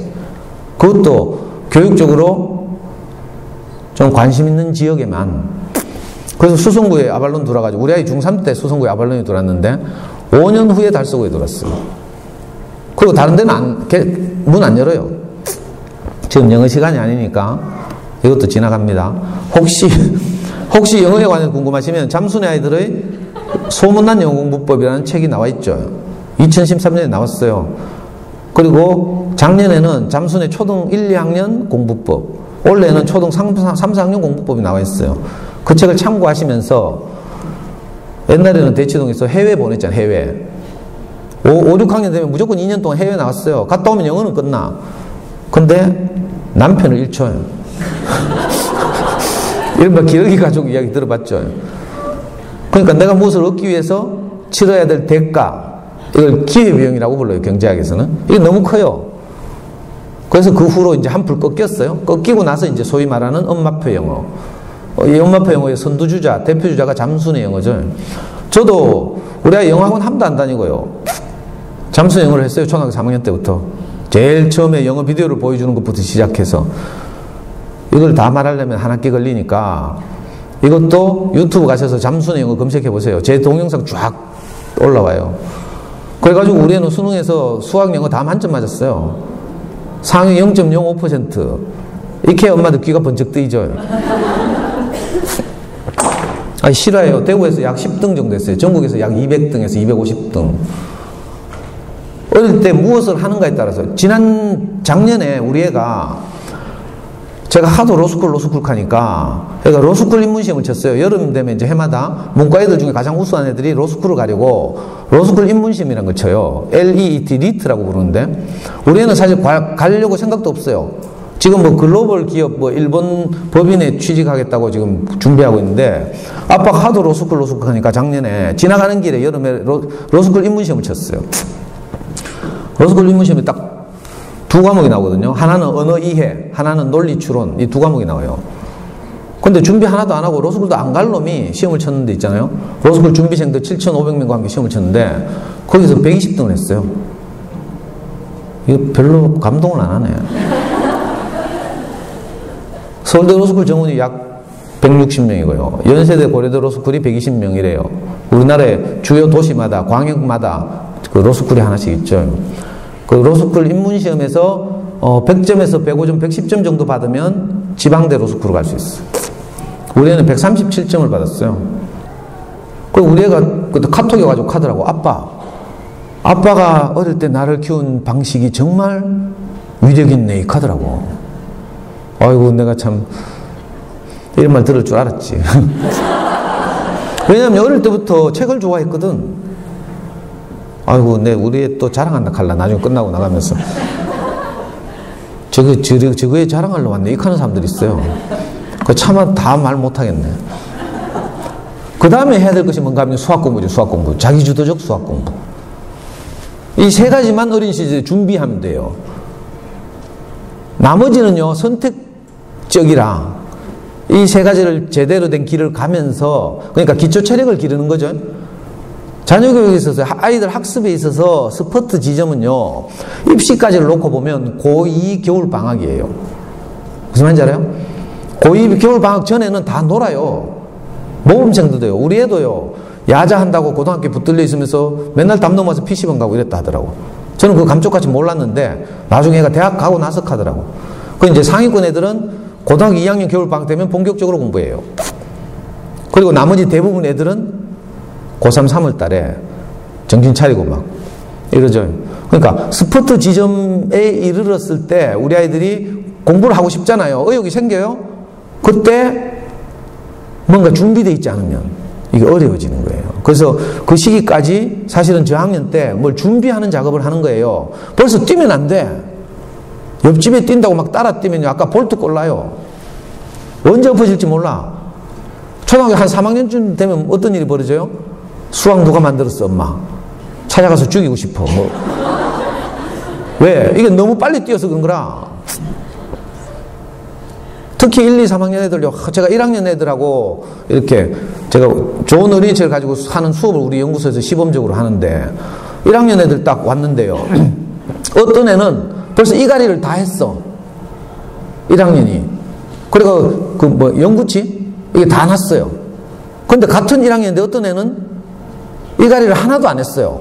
이런 애도 있더라고. 차이가 굉장히 크지. 보통 1학년쯤 되니까 6, 7개 정도 이가리를 하고 있던데 저기 803 밑에 공산초등학교에서는 지훈이라는 애가 있는데 얘는 벌써 이가리를 다 했어요. 그런데 저기 중앙초등학교에서 제 강의를 듣고 우리 연구소에 오는 애가 하나 있는데 메트로팔레스 사는 애인데 얘는요 애가 키도 작고 이래가 이가리를 하나도 안 했어. 이거 육체적 성장만 그런 게 아니죠. 인지능력의 발달도 같은 1학년이라도요 3, 4월생의 인지능력하고 10월, 11월생의 인지능력은 엄청난 차이를 보여요. 나중에 뭐 60, 70 되면 아무도 아니지만 그 시기, 지금 이 아이들의 시기는요 이 차이가 굉장히 커요. 그래서 사실은 교육부에서도 수학 교과 과정을 편제를 달리해서 1, 2학년군이라고 묶었죠. 그리고 우리 애가 말은 2학년이더라도 인지 능력은 아직 발달하지 않았을 수 있어요. 그럼 어떻게 해야 돼요? 1학년 수준의 수학 공부를 해야 돼요. 근데 미리 그죠? 컸다고 2학년 수학 공부를 한다든지 요즘 또 쓸데없이 선행학습 한다고 미리 막 땡기다 보면 어떻게 돼요? 중간에 이탈은 코스 이탈. 요 세 가지를 꼭 기억했으면 좋겠어요. 오늘은 제가 수학 공부에 대해서만 몇 가지 말씀을 드리려고요. 자, 이건 교육부에서 만든 책자에서 제가 가져온 건데요. 스스로 공부하는 아이가 오늘 강의 주제잖아요. 스스로 공부한다는 말을 어렵게 표현한 것이 자기주도죠. 자기주도. 근데 아까도 말씀드렸지만 이렇게 사전적으로는 자기주도라는 것이 학습자가 주체가 되어서 학습 활동을 이끌어가는 작업이지만 이건요 아직 초등학교 저학년 시기에 아이들이 스스로 학습 계획을 짜고 한다는 것이 무리죠. 그래서 이걸 냉정하게 이제 살펴서 나중에 우리 아이가 중학생이 좀 되었을 때 자기 학습 과정을 스스로 이렇게 해 나갈 수 있도록 지금 뭔가를 준비하는 작업을 해야 되는 거죠. 그러니까 스스로 공부하는 아이에 대해서 너무 미련 갖지 말라고요. 우리는 한 번도 저는 아이하고 약속을 했어요. 초등학교하고 중학교 때. 우리 집은 하늘이 무너져도 저녁 7시만 되면 수학 공부를 한다. 딱 약속을 못 박았어요. 수학 공부 시간을 매일. 그런데 제가 한 번도 7시에 애가 수학 공부하러 책상에 가는 꼴을 못 봤어요. 근데 우리 애는 굉장히 소문이 나가지고 잠순에 가면요, 우리 애 유명해요. 우리 애가 유명하기 때문에 저도 덕분에 유명해져서 우리 애 현역 때는, 고등학교 때는 잠순에서 인기 투표를 했어요. 잠순의 회원들에게 가장 도움을 주는 글을 많이 쓴 사람을 연말에 가요 톱10 뭐 이런 거 있죠. 연예대상 이런 거 하듯이 잠순의 회원들이 투표를 했다니까? 근데 잠순의 회원들은 대부분 초등학생 엄마들이 많죠. 저는 이미 고등학생 아빠였어. 그리고 게시판이 수백 개 있거든요. 잠순에 들어가면. 그 수백 개의 게시판 가운데 제가 쓰는 게시판 딱 하나밖에 없어요. 고등학부모 게시판. 그 당시에. 그러니까 초딩 게시판, 유딩 게시판, 중딩 게시판 이런 데서 막 활약하는 엄마들 많을 거 아니에요. 자녀 교육하는 고수들 동네마다 다 있잖아요. 근데 연말에 인기 투표를 했는데요. 어떻게 된지 알아요? 10명을 뽑는 인기 투표를 했는데 제가 아는 모든 잠수인마다 다 전화해가지고 저한테 투표하라고 제가 선거운동 해가지고 겨우 9등 됐어. 9등. 엄마들 이 잠순에서 이 탑10 안에 들었다는 게 어떤 의미인지 잘 모르죠. 지방에서는 유일하게, 그것도 아빠로서는. 그래가지고 제가 서울에 초청받아 올라갔잖아요. 강남의 모 식당에서 저 잠수님하고 밥도 먹고요. 아유, 자랑 하나만 더 할게요. 미안하지만. 잠순 회원들 대상으로 제 대화명이 잠순의 대화명 그리운 벗인데, 잠순의 회원들 대상으로 그리운 벗님 초청 강연을 한다고 공지가 딱 떴어요. 인터파크에 레이디 가가 온다고 공지 뜨죠. 월요일 9시부터 티켓팅 한다 하면 9시 5분 되면 다 매진되죠. 해봤어요? 제가 코엑스? 서울에 가면 코엑스라고 있죠. 거기 컨퍼런스홀에서 잠순의 그리운 벗님 초청 강연한다고 딱 9시부터 신청하는 사람 선착순 150명 했는데 레이디 가가는 5분 되면 매진인데요. 저는 2분 30초 만에 매진됐어요.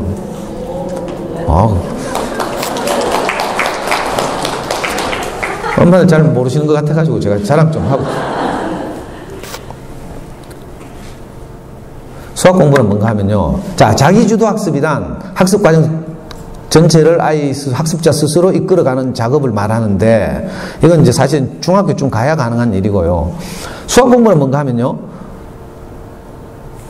이걸 꼭 기억할 필요가 있어요. 주어진 문제를 해결하고 그 과정을 논리적으로 설명하는 작업. 이게 수학 공부예요. 정답을 맞추는 작업? 이게 아니에요. 빠른 시간 내에 주어진 문제를 해결하는 작업? 이것도 아니에요. 뭔가 하면요. 주어진 문제를 해결하고 그 과정을 논리적으로 설명하는 것. 이 과정을 통해서 뭐가 자라기 때문에 그렇죠. 뭐가 자라요? 이른바 생각하는 힘이 자라는 거죠. 수학적 사고력.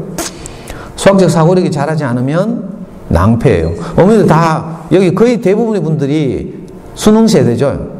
수능이 실시된 지 20년이 지났으니까 40세가 아직 안 되신 젊은 분들이라면 대부분 수능 세대예요. 수능 쳐봐서 알 거예요, 아마. 수능 시험장에 들어가면 한 교실에 30명이 시험을 치잖아요. 그런데 끝까지 문제를 풀고 있는 학생은 한 교실에 한두 명 있을까 말까예요. 대부분 다 주무시죠. 왜? 어떻게 문제에 접근할지를 몰라요. 생각하는 힘이 딸리는 거죠. 그래가지고 대부분 문제 엎어놓고 자요. 이게 현실이에요. 여러분들 다 해봐서 알겠네. 그러니까 저학년 때, 초등학교 때 이 수학적 사고력, 생각하는 힘을 기르지 않으면 진도 아무리 빨라도 소용없어요. 이거 좀 심각하게 생각해야 되는데, 진도를 나가는 것하고요, 아이가 수학적 내용을 소화하는 것하고는 완전히 다른 문제예요. 그래서 아이가 어찌하든지 수학 공부를 통해서 생각하는 힘이 자라도록 하는 방법을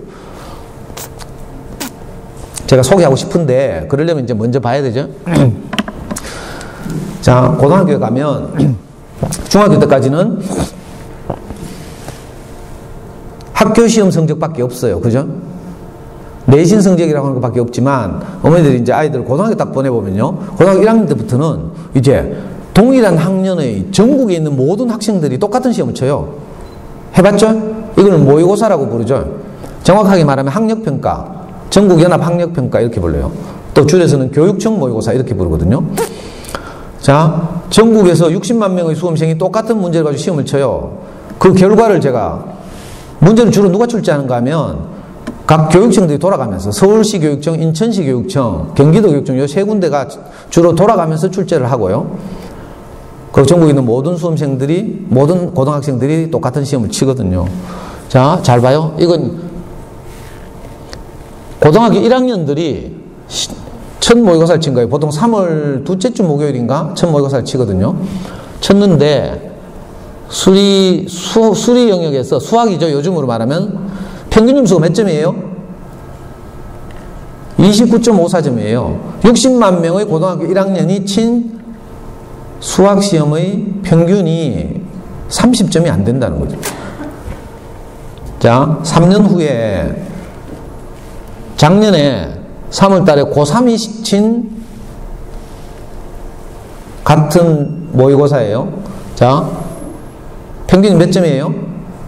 36점이에요. 작년에 왜 이렇게 높아졌냐? 물수능이라서. 수능이 굉장히 쉬워졌기 때문에 모의고사도 쉽게 출제해가지고 쉽게 출제했는데 평균이 36점이에요. 이게 뭘 말한가 하면요. 중학교 때까지 학원 다니면서 선행학습하고 열심히 했잖아요. 그래서 학교 시험은 다 8, 90점씩 봤죠. 그러나 입시는 전국에 있는 똑같은 60만 명을 한 줄로 세워서 뽑아야 돼요. 그렇기 때문에 학교에서 치는 그런 시험 가지고는 한 줄로 세울 수가 없어요. 그래서 이른바 수능을 치는 거죠. 대학 수학능력 시험을 치는데 이 대학 수학능력 시험을 치기 위해서 연습하는 것이 모의고사예요. 그러니까 아이들을 30문제를 가지고, 수학 문제 30문제를 가지고 한 줄로 세우기 위해서 생각하는 힘이 없이는 풀 수 없는 문제들을 여러 개 섞어 놓는 거예요. 그러니까 애들이 다 포기하는 거죠. 그래서 평균 점수가 이렇게 낮아요. 어머니들도 다 경험해 보셨을 텐데, 이건요, 이 해만 그런 게 아니라 이보다 훨씬 전에도 그랬고요. 우리 애 때도 그랬어요. 특히 문과 애들 더 그렇죠. 왜 그런가 하면 생각하는 힘이 자라서 자기에게 주어진 문제를 해결하는 수학적 사고력이 미처 갖춰지지 않은 채로 중학교 때 뭐 하는가 하면요, 문제 드립다 풀어요. 중학교 때 제일 인기 있는 문제지 뭔지 알아요? 센. 제일 수학적 사고력을 기르는데 방해가 되는 게 센이거든요. 내가 센 만든 출판사한테 미안하지만 이런 걸 이른바 유형 학습지, 유형 문제집이라고 불러요. 비슷한 유형의 문제를 계속 반복해서 풀어서 웬만한 문제는 나오기만 하면 기계적으로 맞추는 문제. 실제로 모의고사나 수능에서는 그런 문제 안 나와요. 자, 이런 아이들이 중학교 때 수학 공부를 해오면서 수학에 대해서 어떻게 인식하는가를 조사했어요. 그랬더니 수학하면 이런 단어들이 떠오른대. 다행히 그 말이 없네요. 화내고 있는 엄마 얼굴. 초등학교 아이들은 그런 이야기 많이 해요. 수학시험지 받아들면 제일 먼저 떠오르는 생각이 열받은 엄마 얼굴. 그러니까 수학에 대한 이런 부정적 인식이 아이들로 하여금 수학을 포기하게 만들어요. 그래가지고 요즘 입시를 수포자 입시라고 부르죠. 특히 문과로 가면 수학을 포기한 애들이 수두룩하기 때문에 평균이 28점, 29점 나오는 거예요. 그래도 이과는 그나마, 그죠? 수학 좀 하는 애들이 가기 때문에 평균이 35점에서 40점 정도 돼요.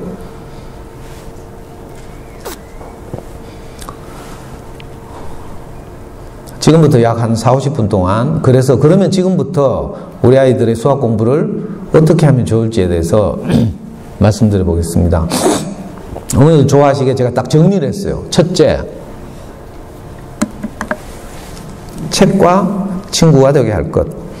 아까도 말씀드렸지만 책을 좋아하는 것은요, 모든 공부의 기초가 되는 거예요. 동서고금을 막론하고 모든 시험은 다 텍스트로 되어 있어요. 문자와 그림으로. 그러니까 텍스트에 대해서 친밀해져야지 공부를 잘하게 되죠. 근데 그렇지 않고 막 책 읽기를 점점 멀리 한다 이러면 정말 공부 잘하기는 어려워져요. 그래서 어릴 때부터 책 읽는 습관을 잘 들여야 되죠. 좋은 그림책부터 시작해서 초등학교 1, 2학년 같으면 아직도 좋은 그림책 얼마든지 있어요. 그림책이라고 무시할 일이 아니고요. 저는 지금도 매주 금요일마다 엄마들한테 제가 일부러 그림책을 읽어줘요. 엄마들한테. 유명한 상을 받은 칼 데코상이라고 들어봤어요? 미국에서 생산된 그 주옥 같은 그림책들 가운데 가장 좋은 평가를 받는 그 그림책에게 주어지는 상이 있어요. 근대 그림책의 아버지라고 부르는 영국의 칼데콧이라는 분이 있는데 이분을 기념하기 위해서 제정된 상이죠. 그래서 미국권에서 만들어진 그림책은 해마다 칼데콧 메달을 한 권이 받아요. 그리고 칼데콧 메달을 못 받았지만 거기에 노미네이트 된 후보가 된 좋은 그림책들에게는 칼데콧 아너라고 해서 그죠? 상을 주죠. 자, 그런 그림책들 지금 벌써 전통이 오래됐으니까 주옥 같은 그림책들이 우리나라에 많이 들어와 있어요. 좋은 그림책들을 많이 이제 외국의 좋은 그림책들을 번역해서 출판하는 출판사들이 있어요. 비룡소라고. 비룡소는 이제 우리나라 굴지의 출판기업 민음사의 어린이책 자회사예요. 그 비룡소라는 브랜드를 딱 보면 일단 신뢰하면 되죠. 두 번째로 많이 출판하는 그 좋은 그림책이나 저학년 책들을 많이 출판하는 출판사가 시공주니어. 전두환의 장남이 하는 시공사의 자회사죠. 시공주니어. 그 다음에 뭐 웅진주니어 뭐 이런 식으로. 어머니도 이제 좀 검색해 보시거나 공부해 보시다 보면 이제 눈이 뜨이거든요. 어찌하든지 아이가 책을 좋아하게 해야 돼요. 좋은 그림책을 애들이 만나잖아요. 그러면 그 좋은 그림책을 품에 안고 엄마한테 안 줘요. 사서 나올 때. 제가 경험했거든. 직접 여러 번. 정말 아이들이 자기 마음을 어루만지는 위로하는 그런 그림책들을 만나면 다른 책들은 엄마가 봉다리에 넣어서 들고 가라 하면서 그 그림책은 지가 품에 안고 와요. 자, 이런 그림책을 만나는 경험이 필요해요. 책이 너무 소중하거나 이런 경험. 근데 이걸 지식 중심의 책 읽기에서는 어려워요. 전집은 전부 대부분 지식이죠. 0세 때부터 1세. 뭐? 자연관찰? 2세 때부터 3세. 뭐? 이런 식으로 해가지고 뭐 5세 때부터 6세 위인 전집 개사코 막 이런 건요 애들 절대 안 읽어요. 제가 아이 키워보니까 우리 애는 아빠의 인생에도 관심이 없어요. 아빠 인생에도 관심이 없는데 남의 나라 위인에 대해서 관심이 있겠어요? 전혀 관심 없어요. 우리 욕심이죠. 우리 욕심. 위인 본받으라고. 에디슨처럼 막 알 품고 막 진득하게 책상에 앉아 있으라고 막. 그래서 위인 전집 읽히는 거지. 이게 아주 구시대적 그런. 그래서 요즘은요, 훌륭한 사람들 이야기도 이제 위인전집이라고 나오는 데가 없어요. 다 인물 이야기. 해가지고 뭐 안철수 이야기, 개사코 뭐 이렇게 인물 이야기라는, 그죠? 장르로 이제 바뀌고 있죠. 하여튼, 수학 틀리잖아요? 대부분의 경우는 어느 능력이 딸려서 틀려요. 초등학교 저학년 때는. 수학적 내용은 별거 없어요. 그냥 엄마들하고 일상생활 하고요. 시장 다니고 이러다 보면 초등학교 1, 2학년 연산 다 할 수 있어요. 짜들이 어려운 문제가 나오는 게 아닌데 네이버 검색해 보시면 웃기는 대답 많이 있죠. 다음 중 뭐 옳은 것을 고르시오 하면 다음이 뭔지를 몰라 얘가. 뭐 이런 얘가 무수하거든요. 그러니까 초등학교 저학년 때 수학 문제에서 고전을 하는 이유는 어느 능력이 부족해서 그렇다. 문제를 이해를 못해요. 또 우리나라 문제도 얼마나 어려운 말을 쓰는지 보기에서 고르시오 하면 보기가 뭔지를 알아야지. 돋보기인가 하고. 그러니까 사실은 초등학교 저학년 때 틀려도 괜찮아요. 그죠? 연산 뭐 굉장히 어려운 거 없어요. 그러니까 어찌하든지 저학년 때 시간 많을 때 좋은 어린이 책과 친구가 되게 하는 작업, 이걸 꼭 했으면 좋겠어요. 두 번째는 선행학습을 하지 말 것. 아까 말씀드린 마라톤으로 이야기하자면 옆집 뛴다고 따라 뛰지 말 것, 이런 뜻이에요. 아이들마다 성장 과정이 다 다릅니다. 피아제 여성과 몬테소리 여성과 뭐 누가 캤죠? 한 아이가 성장하는데 세 가지 요소가 같이 발달해야 돼요. 정서 발달, 인지 능력의 발달, 행동의 발달. 그죠? 육체적 성장이죠. 행동 발달이란 건. 그죠? 그리고 정서적 안정이 필요하고요. 엄마와의 애착 관계 형성이 잘 돼야 되고요. 다른 하나가 인지 능력의 발달이에요. 이 세 가지가 골고루 발달해야 이른바 전인적 성장이 가능하잖아요. 자, 그런데 우리는 주로 인지 능력의 발달에 초점을 맞추고 있어요. 물론 그 다음에 요즘은 이제 엄마들이 조금 깨어가지고 생협 다니고 뭐 이러면서 먹거리도 좀 신경 쓰고 하죠. 그런데 애들이 정서적 안정에는 뭐 관심이 없어. 저기 죽기나 말기나 막 지금 내 말 들으면 되니까. 근데 아이들은 내면적으로 점점 그 상처가 깊어져 가지고. 그래서 아이들 학교 갔다 오면요, 엄마들이 제일 먼저 해야 될 게 뭔가 하면 진심으로 무릎을 꿇고 애들 눈높이로 내려가서 애들을 꼭 안아주는 거라. 우리 아들 수고했어, 이렇게. 학교 가면 굉장히 스트레스 많거든요. 비교당하고요. 힘센 놈한테 치이고요. 저 초등학교 생각하면 지옥 같았어요. 아버지 없이 막 친척집 얹혀가서 제가 친척집에서 초등학교를 여러 군데 다녔는데 엄마 돌봐주는 엄마 없지 막 학교 가는 게 보통 스트레스가 아니었어요. 미술 시간만 되면 두려웠어요. 도화지를 준비를 못 해가니까. 뭐 저만큼은 아니겠지만 아이들이 학교 가면요 경쟁에 시달리고 비교에 시달리고 내보다 잘하는 것들이 많고요. 어떤 애는 피아노를 내보다 잘 쳐, 어떤 애는 그림을 내보다 잘 그려, 어떤 애는 달리기를 내보다 잘해, 어떤 애는 공부를 내보다 잘해, 어떤 애는 발표를 내보다 잘해. 그 애들이 굉장한 스트레스 받으면서 학교에서 견디고 돌아오는 거예요. 물론 놀기도 하지만. 그러니까 갔다 돌아오면요 아이를 꼭 안고 진심으로 아이를 칭찬해야 돼요. 아이고 우리 아들 수고했어. 힘든 일 없었는지 물어보고. 근데 엄마들은 미리 과일 딱 깎아놓고 돌아오면 바로 과일 먹고 손 씻고 할 일 하자고. 스케줄이 얼마나 바쁜지 막 이것저것 돌려가면서 뭐 방문하는 선생님 오시지 막 애들 쉴 시간이 없어요. 그 중간에 1시간 비워놓고 이제 책 읽으래. 그건 책 읽기가 아니에요. 또 하나의 과목이 돼버린 거예요. 그러니까 애들이 책을 건성으로 읽게 되는 거예요. 사실은요 책을 읽을 수 있도록 좋은 책을 아이 침대 머리맡에 많이 이렇게 조금씩 사서 모아서 비치해 놓고요 애들이 뒹굴 수 있어야 돼요. 레고 놀이도 하고 뒹굴다 보면 책에 손이 가는 거죠. 초등학교 저학년 때 무슨 고시 공부하듯이 지금 돌아다니고 있어. 좋은 프로그램 어디 있으면 다 조사해가지고요. 특별히 우리 개성초등학교 엄마들 얼마나 많이 알겠어요. 안 봐도 비디오인데. 수학 공부는요 초등학교 때 저기 표 보시면 초등학교 6학년 동안 하는 수학 공부 양이요 아이가 대학 갈 때까지 하는 수학 공부 양에 비하면 한 칸밖에 안 돼요. 한 칸. 그러니까 이거 선행학습 해봐야 별 소용없어요. 안 해도 그만이에요. 자 여기 보시면 고등학교 자연계에 가면 이만큼 공부하는데 초등 6년 동안 하는 거 이거밖에 안 된다고요.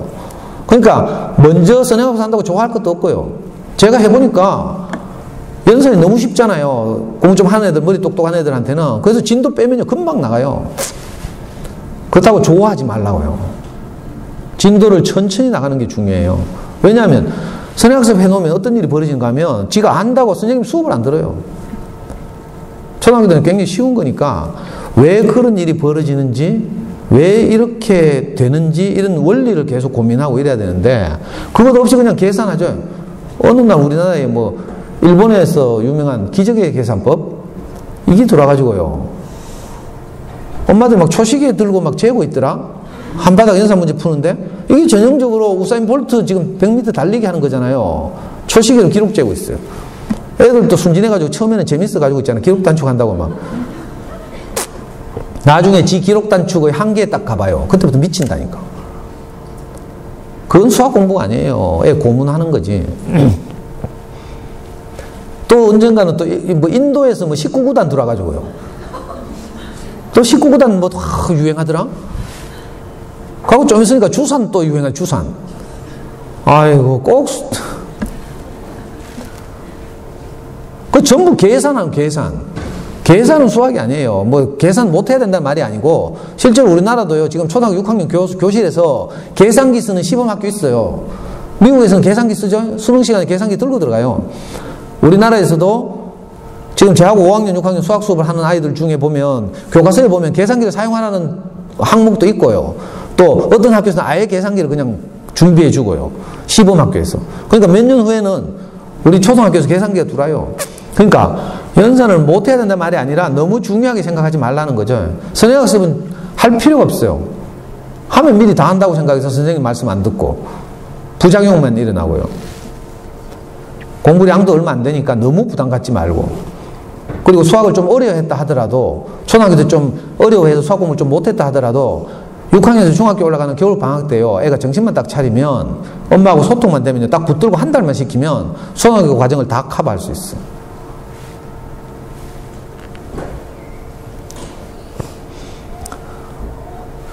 아이들을 대상으로 언제 수학 공부를 포기했냐고 물어보니까 주로 중1 때 포기했죠. 자, 이걸 잘못 보면요. 아, 저때 사춘기에 대해서 다 포기하는구나 이렇게 생각해요. 근데 그렇지 않아요. 데미지가 언제 쌓여요? 초등학교 때부터 쌓이는 거예요. 우리나라 수학 교과 과정은 안타깝게도 단선형 구조로 되어 있어요. 이게 무슨 말인가 하면 1학년 때부터 배운 거 있잖아요. 2학년 때 반복 안 해요. 2학년 때는 또 새로운 걸 배워요. 그리고 또 끝나죠? 3학년 때는 또 새로운 걸 배워요. 이걸 단선형 구조라고 불러요. 그래서 수학 공부에서 이전에 빵꾸가 나면 나중에 되면 다 들통나죠. 학습을 할 수가 없어요. 지금 6학년에서 예를 들어 원의 넓이를 구하는 걸 저하고 애들이 이렇게 해보는데 원의 넓이를 못 구하는 게 아니고 원의 넓이를 구하는 공식은 아주 쉬워요. 반지름 곱하기 원주율 하면 원의 넓이 나오거든요. 근데 뭘 못하는 줄 알아요? 4학년 때 배운 소수의 곱셈, 5학년 때 배운 소수의 곱셈 이런 걸 잘 못하는 거라. 그러면 막 틀리는 거죠. 이게 단선형 구조라서 그래요. 그래서 그 전 학년에서 충분히 개념을 이해하지 못하면 그 다음 학년이 어려워지는 거죠. 이게 조금씩 쌓이잖아요. 초등 저학년 때는 표시가 잘 안 나는데 올라가면 팍 터져요. 예를 들어서 5학년 때 약수와 배수, 최대공에서 최대 공배수 이런 걸 배워요. 근데 이걸 다시 중학교 1학년 때 하거든요. 초등학교 5학년 때 이 부분을 정확하게 이해하지 못하면 개념이 잡혀있지 않으면 중학교 1학년 때 그게 드러나는 거예요. 이게 단선형 구조라고 그러죠. 교과 과정이 좀 선진적이려면 어떻게 해야 되는가 하면 나선형 구조라 해야 돼요. 좀 겹쳐야 되는 거죠. 1학년에서 배운 것의 어느 부분은 2학년에서 좀 겹치기 시작하고 이렇게. 그럼 좀 속도가 느리겠죠. 진도 교과 과정 자체는 좀 느리지만 나선형 구조라 해야 되는데 유독 수학만 이게 나선형 구조가 아니라 단선형 구조라서 그 전 학년의 걸 충분히 이해하지 못하면 그 다음에 어려움을 겪게 돼 있어요. 그래서 저학년 때부터 쌓인 허점들이 쌓여서 중학교 딱 사춘기가 되면 대부분 수학의 어려움을 겪는 거죠. 한양대 수학교수로 오랫동안 계셨던 김용훈 박사라고 계신데 웅진싱크빅을 감수한 분으로 유명하죠. 이분의 강의를 제가 들었는데 우리 국민의 5%가 초등학교 2학년 때 구구 다녀오다가 수학에서 탈락한대. 왜냐하면 아이들 성장은 좀 다른데 한꺼번에 다 똑같이 초등학교 2학년 되면 다 구구단을 외우라고 하니까 여기에 부담을 느낀 아이들 5%가 탈락한대요. 그리고 좀 가면요. 초등학교 5학년 가서 약수와 배수 이거 하면 또 우수수 탈락해요. 초등학교 6학년에서 비와 비율 뭐 이런 거 하죠. 소금물의 농도 어쩌고 저쩌고 뭐 자동차의 속도 어쩌고 저쩌고 이런 문제 나와요. 그러면 애들이 또 우수수 탈락해요. 이런 식으로. 진도만 나간다고 되는 게 아니라 자기가 배운 개념을 충분히 소화해야 그 다음 것을 배울 때 흔들리지 않는 거죠. 그래서 선행학습을 할 일이 아니라 선행학습 이래야 하고 있대요. 그리고 나중에 고학년 돼 보시면 알겠지만 다 선행학습해요. 엄마들 요구하니까 불안하니까 사교육기관 가면 학원 가면 다 선행학습해요. 정말 안타까운 일이에요. 이게 뭐 하는 건지 알겠어요? 알아서 가만히 있는 건지 몰라서 가만히 있는 건지 이 세계 대결이라고 불리는 이세돌이 알파고의 바둑을 두고 난 후에 뭐 하고 있어요? 이걸 보고 복기라고 불러요. 무슨 말인가 하면 자기가 한 판에 바둑을 뒀잖아요. 그리고 나면 바둑돌을 다 걷어내고 다시 두는 거라. 이걸 보고 복기라고 하죠. 다시 두면서 뭐 해요? 내가 이렇게 두었으면 어땠을까? 저렇게 했으면 어땠을까? 이걸 다양하게 연구하는 거죠. 이걸 보고 복기라고 하는데 바둑 두는 사람들에게서 가장 중요한 작업이 복기예요. 그죠? 현실의 바둑에서는 한 번 두고 끝이잖아요. 지면 지고 이기면 이기고 끝인데 문제는 그게 다가 아니라 복기를 통해서 수학으로 말하면 뭐렇게 하냐면 복습과 심화학습을 하는 거죠. 지금 옆에 있는 사람들이 다 프로기사예요. 바깥에서 구경하다 딱 구글 딥마인더에 딱 대결이 끝나자 같이 들어와가지고 이세돌하고 대화를 하는 거죠. 지금 이 양반이 손가락으로 이걸 짚으면서 이렇게 뒀으면 어땠을까 하고 지금 이렇게 의논하는 거예요. 이게 복기라고 하는 거예요. 자, 수학 공부에 있어서는 바로 이렇게 복습과 심화학습이 가장 중요해요. 근데 우리나라는 어떻게 돼가지고 거꾸로 갔어요. 그리고 다 선행학습. 이거 사교육, 그죠? 종사자들의 이데올로기죠. 그래가지고 엄마들이 불안감 마케팅을 해요. 그래서 서울에 가면 가장 빠른 곳은 7년을 선행학습해요. 초등학교 5, 6학년 똑똑한 애들 모아가지고 수학의 정석을 풀리고 있잖아요. 뭐 대구도 그래요. 뭐 설대학원 이런 데 가면 원래 그런 데서 그런 과정은 초등학교 5, 6학년인데 정석을 공부하려고 하면 정말 똑똑한 애들이에요. 근데 어떤 유명한 학원에서 그 과정을 한다고 칩시다. 그러면 다른 경쟁적인 다른 학원들도 똑같이 그 커리큘럼을 따라가야 되는 거라. 그래야지 엄마들 보내겠죠? 이런 식으로. 그래서 점점 다른 학원들이 이제 모 학원을 따라가는 거예요, 커리큘럼이.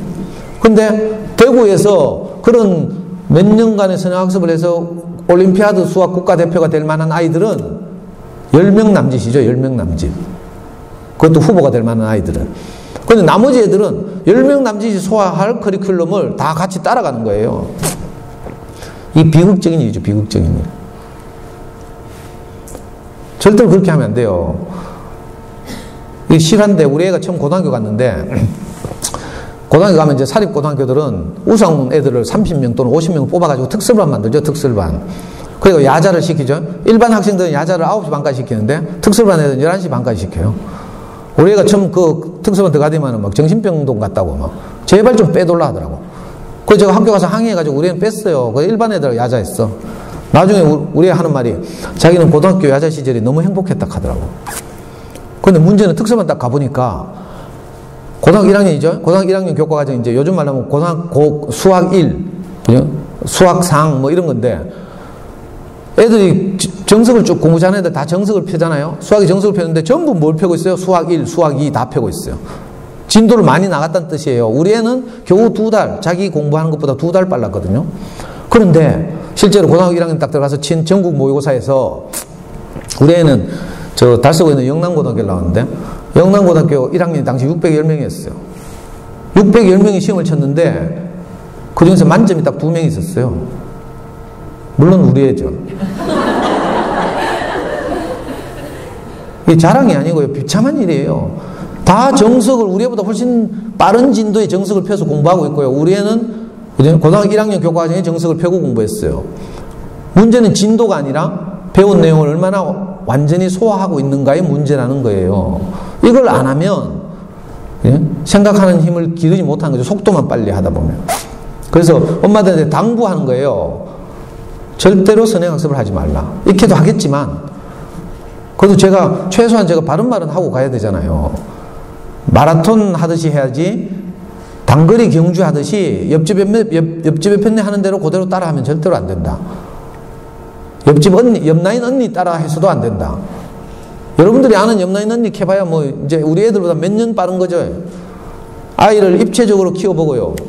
차라리 시어머니 말 듣는 게 더 나아. 듣기 싫겠지만. 시어머니 뭐라 해요? 옛날 어른들은 인생을 충분히 살아봐가지고 우리보다 훨씬 지혜롭다니까. 근데 젊은 엄마들이 옛날 분들이라고 무시하죠. 근데요, 2조 시대 때도 우리처럼요, 애들 조교육 다 시켰다니까. 2조 시대는 뭐 했어요? 동몽선습이라고 있어요. 사자소학이라고 있어요. 명심보감이라고 있어요. 다 이거 막 외우게 하고 막 때리고 했다니까. 2조 시대 때 했던 걸 우리가 똑같이 하고 있어요. 뭐 크게 달라진 거 없어요. 그때는 집신 신고 지금 나이키 신는 것 뿐이지, 신발 신는다는 점에서는 똑같아요.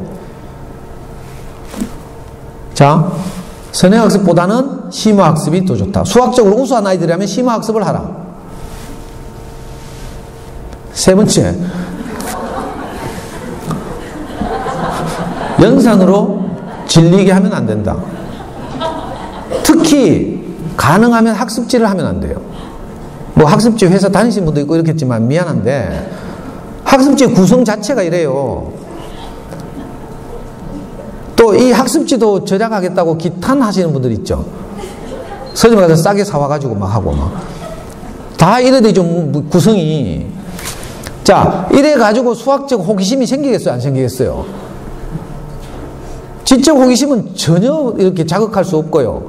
정말 지겨워가지고, 야는 그래도 순한 거예요. 이 연필로 이렇게 꺼놓은 건 정말 순한 거죠. 진짜 막 꺼놓은 거 볼래요? 미친다니까? 애들 이러니까 수학을 하고 싶겠어요? 그러니까 연산으로 절대 질리게 하면 안 돼요. 초등학교 저학년 때 하는 건 얼마 안 가면 애들이 좀 철들고 하면요, 금방 따라할 수 있는 것이니까 너무 서두르면 안 되고요.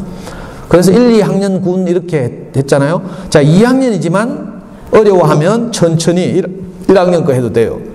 근데 얘가 어느 날 갑자기 푹 자란다니까. 한 5, 6학년 돼봐요. 맨날 맞고 자라던 애가 갑자기 키가 쫙 커. 중학교 가면 역전돼요. 짱이 역전된다니까. 초등학교 때 이거 막 키 크고 힘 세다고 친구도 괴롭혔죠. 중학교 가면 역전돼. 반 죽어. 언제 우리 애가 잘할지 몰라. 우리 애는요, 2월생이라서 일찍 들어갔죠, 한 해. 일찍 들어가가지고 맨날 깃발 들고 1학년 때요. 초등학교 때 운동회만 하면 달리기 꼴찌했어요. 너무 작고 이래가지고. 그래서 내가 애가 너무 안쓰러워가지고 제가 항상 학부모 달리기 나가가지고 저는 축구를 하거든요, 지금도. 그러니까 학부모 달리기 하면 제가 1등 하는 거라. 그래가지고 비누 타다가 애 갖다 주고요. 애 기한 죽이려고. 안타깝더라고. 근데 우리 와이프는 또 있잖아요. 애 실내화를 사주는데 운동회 때 보니까 실내화 신고 뛰던데 하얀 실내화 있잖아요. 우리 와이프는 또 실내화 또 발 큰다고 풍덩한 걸 사주네. 안 그래도 맞는 실내화 신고 뛰어도 1등 꼴찌인데 풍덩한 실내화 신고 뛰다가 또 벗겨지잖아요. 그러면 우리 애 또 겸연 적어가지고 그걸 줘가지고 들고 맨발로 꼴찌로 들어오는 그 참 아빠로서 보기 진짜 괴롭거든요.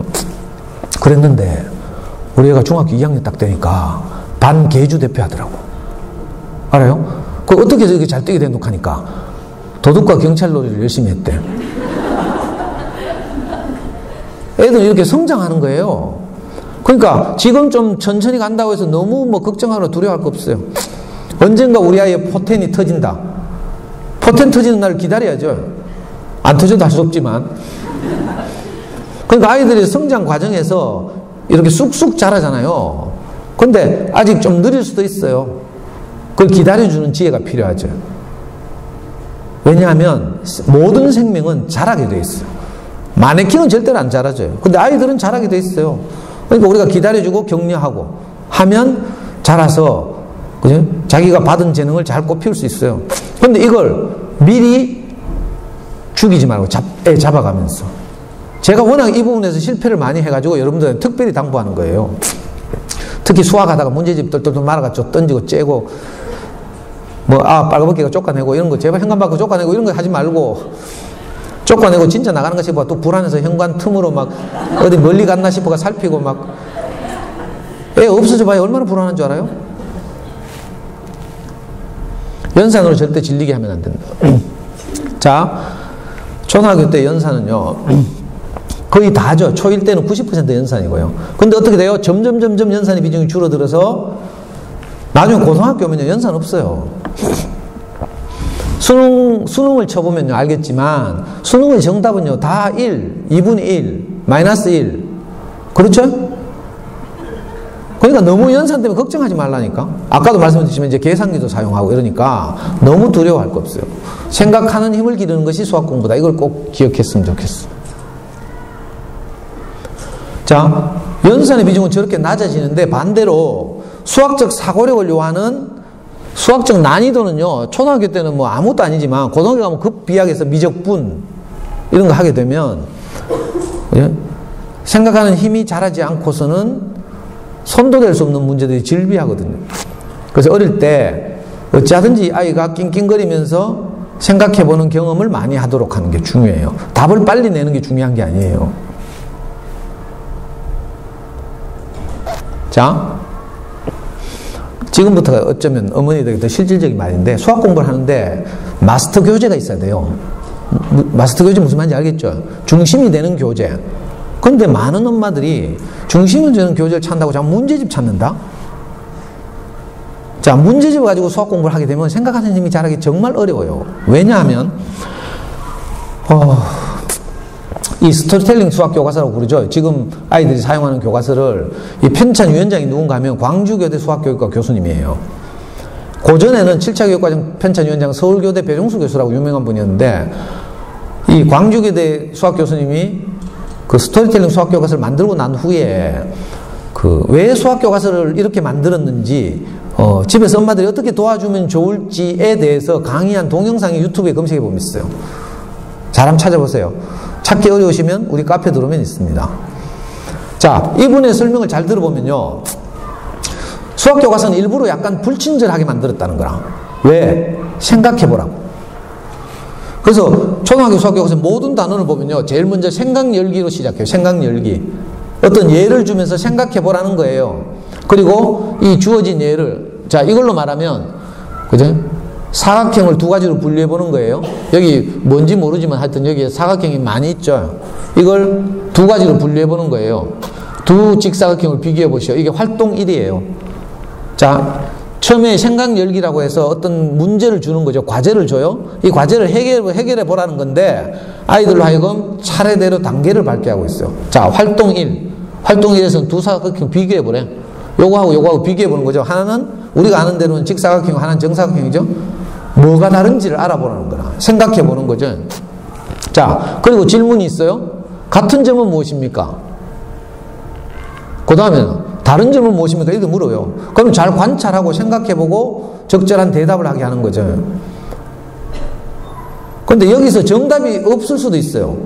교사용 지도서를 보면, 그죠? 대부분의 경우에 정답이 없어요. 예를 들어서 뭐라고 대답하는 거죠? 지가 생각한 대로. 자, 우리가 생각하는 정답은 같은 점은 무엇입니까? 하면 직각이 4개입니다.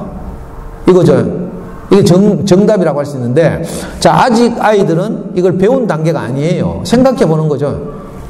그래서 직각이 4개입니다 라는 대답이 아니어도 좋다는 거라.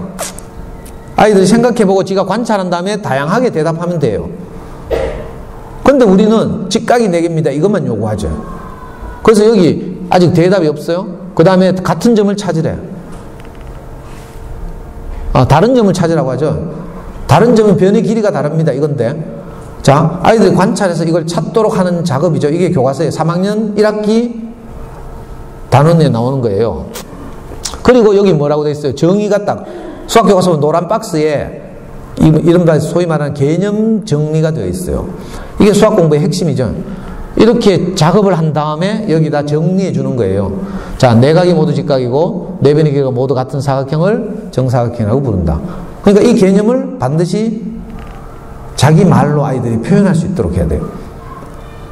무슨 말인지 알겠어요? 수학 공부를 딱 한 단원을 끝냈잖아요. 그러면 요 네모 박스에 있는 것은 반드시 아이가 소화해서 얘야 정사각형이 뭐야? 이렇게 물어봐야 돼요.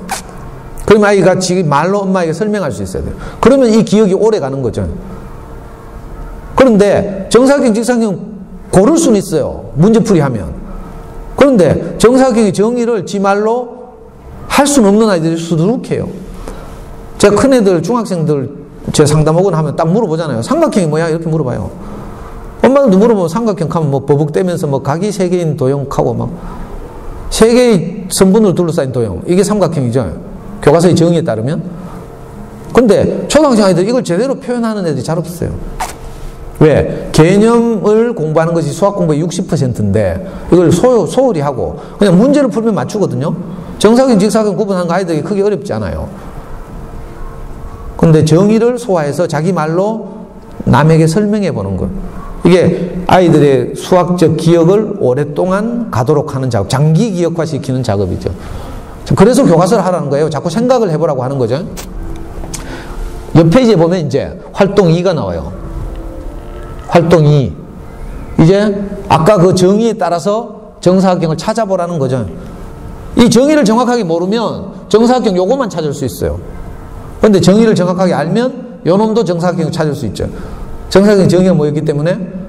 직사각형이 4개고 변의 길이가 모두 같았기 때문에. 그죠? 그냥 대충 하면 똑바로 서 있는 놈 이놈만 찾는다 이거. 그리고 색종이를 가지고 이제 이 색종인지 뭔지 모르겠지만 정사각형을 직접 잘라서 만들어 보는 작업을 하는 거죠. 이러면서 아이들한테 구체적으로 인식이 돼요. 교과서가 이렇게 아주 의미 있게 되어 있어요. 활동 3. 그리고 활동 1, 2, 3을 통해서 정사각형에 대해서 충분히 소화했다면 이제 마무리를 통해서 네가 확인해 보라는 거야. 그래서 여기 성분 하나씩 주어졌어요. 이렇게 하나씩 주어지고 이 성분을 한 변으로 하는 정사각형을 직접 그려보라는 거예요. 그래서 이 아이가 그렸죠. 자, 이게 소위 말하는 1차시예요. 1차시. 한 시간에 학교에서 아이들이 선생님과 함께 수업하는 내용인데, 우리가 수학 공부를 애들에게 제대로 돕고 싶으면 반드시 여분의 수학 교과서를 사서 집에 두고 집에서 이 작업을 하는 거예요. 학교에서 배웠더라도 복습하고요. 좀 빠른 애들은 예습하면 되고요. 그러니까 제가 제 강의에도 모든 음반인데 반드시 하는 작업이 있어요. 해마다 교과서를 판매하는 출판사를 파악해서 인터넷에서 미리 구입해 두는 거예요. 이걸 놓치면, 시기를 놓치면 어떤 시기에는 교과서를 안 팔아요. 그리고 학기 초가 되면 다시 팔기 시작하고. 초등 교과서를 만드는 출판사들이 여러 개 있죠. 뭐 천재교육, 미래엔 뭐 여러 개가 있어요. 이게 돌아가면서 교과서를 판매하거든요. 그러니까 원래는 어디서 교과서를 판매하는지 이걸 파악해서 우리 애가 지금 2학년이라면 최소한 1학년 교과서와 3학년 교과서까지 가지고 있어야 돼요. 이왕이면 초등 6학년 동안 교과서 다 있으면 좋고요. 교과서와 익힘책은 반드시 여분으로 집에 비치할 것. 대부분의 경우 요즘은 이제 학교 애들 가방 무겁게 안 한다고 사물함에 교과서들을 많이 두고 다니죠. 그래서 집에서 반드시 자기 주도적으로 엄마가 아이가 학습할 수 있도록 도우려면 반드시 여분의 수학 교과서가 있어야 돼요. 이 수학 교과서를 마스터 교재로 사용해야 돼요. 좀 불친절하기 때문에 자꾸 애들이 생각해야 되거든요. 이게 교과서가 의도하는 거예요. 그런데 어떤 애들 수학 공부 시켜보면 엄마 나 익힘책 보고 할래 이렇게 한다니까. 왜 그런 줄 알아요? 익힘책은 교과서보다 친절해요. 여기 익힘책인데 이건 뒷페이지만 찍었는데 익힘책은 요 앞페이지 보면요 매 단원 익힘책 매 단원마다 앞에 박스가 딱 되어 있고 그 박스에 이제 문제를 풀이하는 방법 이런 걸 딱 정리해 놨어요. 익힘책 보시면. 그러니까 애들이 익힘책 그 박스를 딱 보면 문제풀이 요령을 배우는 거라 친절하죠. 조금 더. 그렇지만 익힘책을 먼저 보여주면 안 돼요. 교과서를 보면서 교과서에서 시킨 대로 자꾸 생각해보고 말해보시오 하고 여기 보면 말해보시오 있죠. 말해보시오. 제가 그냥 지나갔는데 여기 보면 왜 그렇게 생각하는지 설명해보시오. 근데요 애들 교과서 가지고 수업을 해보거나 하면 설명해보시오 말해보시오를 다 비워놓고 지나가요. 이거 말해야 돼요 이렇게 하고 말로 할게요 이렇게 하고 말해보시오 하지면 어떻게 해요? 선생님하고 수업하면서 발표할 때는 말해보시오지만 교과서에다 직접 적어야 되죠. 이 작업을 할 수 있도록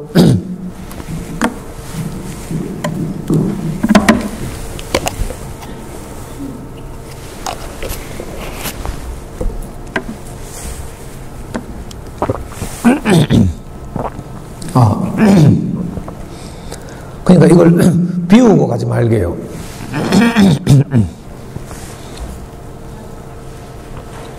자, 한 단원이 끝났어요. 수학 교과서에 한 단원이 끝나면 초등학교 3학년이 할 수 있을지 모르겠지만 교과서에 보면 네모 박스 아까 있다고 했죠. 보통 한 단원이 끝나면 많아봐야 네모 박스 2-3개예요. 그 2-3개를 아이들이 자기 손으로 이렇게 쓰면서 다시 한번 정리한 거죠. 이걸 보고 뭐라고 불러요? 개념 노트라고 불러요. 그러니까 아이들이 차곡차곡 자기만의 개념을 확인하고 노트에 정리해 나가는 거죠. 자, 이렇게 하면서 그죠? 그 여러 페이지에 걸친 한 단원을 딱 한 페이지로 줄일 수 있어요. 이게 초등학교 3학년 1학기 원단원인데 이걸 어떤 아이가 이렇게 개념 노트로 딱 한 페이지로 딱 정리한 거죠. 그리고 엄마가 개념도를 정리한 다음에 아까 말한 것처럼 물어보는 거예요. 원이 뭐야? 이렇게. 원이 뭐야 하면 다 버벅거리죠. 나중에 중학교 가면 원의 정의에 대해서 정확하게 배워요. 중심으로부터 같은 거리에 있는 점들의 집합 이렇게 배우죠. 초등 버전으로 지름이 뭐야? 이렇게 애들이 말로 할 수 있도록. 이 작업은 엄마들이 아주 쉽게 할 수 있어요. 그리고 모르면 패지 말고 개념이 중요하단다 얘야 하면서 이건 꼭 기억해야 해 하고 좀 이따 또 물어볼게 하고 항상 이거 엄마들이 해야 돼요. 물어봐야 돼요. 그래서 애들이 말로 설명할 수 있도록. 원래 뭐든지 자기가 말로 설명할 수 있는 건 자기 거예요. 무슨 말인지 알겠어요? 정답을 고를 수 있어도 수학적 개념을 자기 말로 설명할 수 없으면 자기 게 아니에요. 학원에 가서 수업 받아봤죠? 설명 들을 때 다 고개가 끄덕여져요? 집에 돌아와서 문제를 풀려고 하면 생각이 안 나요. 자, 이건 어떤 6학년 아이가, 이건 남자인가? 여자애 같다. 그죠? 아주 정성껏, 나름, 자기가 배운 단원의 개념 노트를 만든 거예요. 자, 이런 과정을 거쳐서 어떤 단원에서 제대로 공부했다면, 이제 진짜 생각하는 힘을 기르는 준비가 된 거죠. 이게 3학년 2학기 보면요. 모든 교과서가 다 그렇지만, 단원을 쭉 공부했어요. 한 단원을. 그러고 나면 뒤에 뭐 나와요? 공부를 잘했는지, 알아봅시다라는 단어 나와요. 그 뒤에 뭐 나와요? 수학 교과서를 구경한 적이 없구나. 한 단어를 배우면요, 끝에 공부를 잘했는지 알아봅시다 나오고, 그 다음에 요거 나와요. 문제 해결. 교과서가 이렇게 의미 있게 만들어져 있다고요. 여기 문제 해결 단원이 한 단원 끝마다 다 있어요. 여기 이 3학년 2학기인데요. 원단원을 배우고 난 다음에 어떤 원을 이렇게 그려놓고요. 이 안에 작은 원을 2개 그려가지고 원을 가능한 한 많은 조각으로 나눠보라는 문제예요. 여기 읽어보면 그렇죠? 큰 원이 있는데 2개의 작은 원을 그려가지고 공간을 나눠보라는 거예요. 그래서 처음에 이렇게 해봤어요. 원을 2개 작은 걸 이렇게. 그랬더니 공간이 셋으로 나눠졌어. 이렇게 했더니 또 셋으로 나눠졌어. 한 친구는 2 작은 원을 겹쳤어. 그랬더니 4부분으로 나눠졌어요. 그런데 어떤 아이는 안에 그리는 원을 반지름보다 더 크게 그렸어. 그러면서 큰 원에 접하게 했어요. 이랬더니 어떻게 돼요? 5개의 부분으로 나눠졌어요. 이걸 계속 생각해 보는 거죠. 자, 이 과정을 잘 관찰해 보면, 안에 있는 원들을 어떻게 그리면 많은 부분으로 나누어지겠는가, 이걸 알 수 있게 되는 거예요. 이걸 이제 관찰하면서 구하려고 하는 것은 무엇인가, 어떤 방법으로 해결하면 좋을까, 이런 걸 자꾸 생각해 보는 거예요. 근데 애들이 이거 미치려고 하죠. 말해야 되니까. 글씨 쓰는 거 안 그래도 싫어하는데. 그러니까 이런 작업들을 소홀히 하면 안 돼요. 물론 학교에서 잘 하겠지만, 그죠? 학교에서 많은 아이들을 데리고 선생님이 수업을 하니까 충분하지 않을 수 있어요. 그래서 이걸 아이들하고 해보는 거죠. 나중에 가면 큰 원 2개를 그렸죠. 3개를 그리면 몇 개로 나눌 수 있을까? 그죠? 이번에는 큰 원 안에 작은 원 4개를 그리면 몇 개로 나눠질 수 있을까? 이걸 가지고 하는 거죠. 애 머리 쥐날락해요.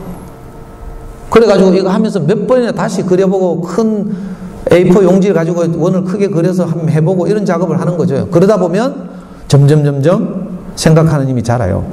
그러니까 초등학교 3학년 때 무조건 뭐 계산 많이 하고 이런다고 되는 게 아니고요. 이런 작업들을 충실하게 교과과정을 따라가야 생각하는 힘이 자라는 거죠. 이걸 이렇게 배려하고 있어요. 수학교과서처럼 초등학교 수학교과서는 정말 잘 만들어졌어요. 불친절하게 만들어졌다는 것이 잘 만들어졌다는 뜻이에요. 근데 문제집 보면 정말 친절하거든요. 개념 정리 다 돼 있죠. 애들이 생각할 필요 없어요. 개념 정리 된 거 읽으면서 문제를 풀면 돼요. 여러분들이 어떤 문제집을 사든지 뭐 사봐야 빤하지, 뭐 천재교육 아니면 뭐 디딤돌 아니면 뭐 이런 거죠. 보면 문제 옆에 개념 정리가 다 돼 있어요. 그거 보고 하면 돼. 그건 생각하는 힘을 기를 수 없는 방법이에요. 그래서 문제집 좋아하시면 안 되고요. 반드시 교과서를 마스터 교재로 해서 교과서의 편제를 따라서 쭉 작업을 하는 이런 작업. 제가 이걸 가지고 아이들하고 해보니까 애들이 정말 미칠락 해요. 원을 안에 4개 그려가지고 쪼개야 되니까. 근데 이런 작업을 통해서 자기들도 인식하지 못하는데 생각하는 힘이 자라는 거죠. 그 다음에 무슨 단원이 있어요? 원단원이 제일 마지막에 체험마당이라고 있어요. 이건 엄마들이 집에서 하기 어려운 거죠. 시중 가면 맨홀 뚜껑이 다 원으로 되어 있어요.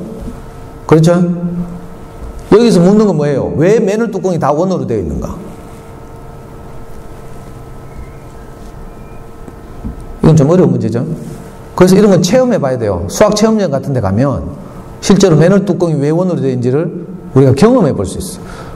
맨홀 뚜껑이 원으로 되어 있지 않으면요, 위로 차가 지나다니다가 덜컹덜컹거리다가 밑으로 맨홀 뚜껑이 떨어져요. 그럼 큰 사고 나죠. 그런데 원은 지름이 항상 일정하기 때문에 이걸 뭐 정폭도형이라고 그래요. 폭이 항상 똑같은 거죠. 그래서 아무리 덜컹거려도 턱에 딱 걸려가지고 맨홀 뚜껑이 안 빠져요. 그런데 어떤 영국 가면요, 영국 가면 맨홀 뚜껑이 이런 거 있다니까, 이런 거. 신기하죠? 초등학교 3학년인데 교과서에서 이런 걸 제시하고 있어요. 이런 건 이제 뭐 선생님이 도움을 받거나 수학 체험전을 가거나 이렇게 하면서 경험하는 게 좋죠. 남양주에 가면 수학 박물관이라고 있어요. 수학 선생님들이 수학 사랑이라고 하는 그 수학 단체를 만들어 가지고 해마다 전국에 있는 대학을 돌아다니면서 교구를 개발해 가지고 수학 체험전을 계속 했어요. 근데 이분들이 이제 지금은 경기도 남양주에 있는 폐교를 인수해 가지고 그 모든 자기들이 개발한 교구를 거기 비치하고 방문하면 설명해 주고요. 학교에서 초청하면 교구 다 들고 와서 전시회를 하고 막 체험 학습을 할 수 있게 해요. 우리 개성초등학교 같으면 그런 거 한번 시도해 보는 것도 괜찮겠네요. 저는요, 거기 가서 깜짝 놀랐어요. 피타고라스의 정리에 대해서. 우리는, 엄마들 너무 어렵구나. 그냥 지나갈게요. 피타고라스 정리는 빗변의 제곱은 직각을 낀 다른 두 제곱의 합과 같다. 이거잖아요. 빗변의 제곱이 나는 뭔지 모르고 외웠거든요. 근데 거기 딱 가보니까, 그죠? 아크릴로 빗변의 제곱은 뭔가요? 빗변을 한 변으로 하는 정사각형이에요. 빗변의 제곱이니까. 무슨 말인지 알아요? 다른 두 짧은 변도 마찬가지예요. 그래가지고 아크릴 상자를 만들어가지고 거기다 모래를 딱 담아놨어요. 그래서 돌리니까 빗변을 한 변으로 하는 정사각형 안에 들어있던 모래가 싹 흘러나와가지고 나머지 두 사각형 안에 딱 차더라니까. 무슨 말인지 못 알아듣죠?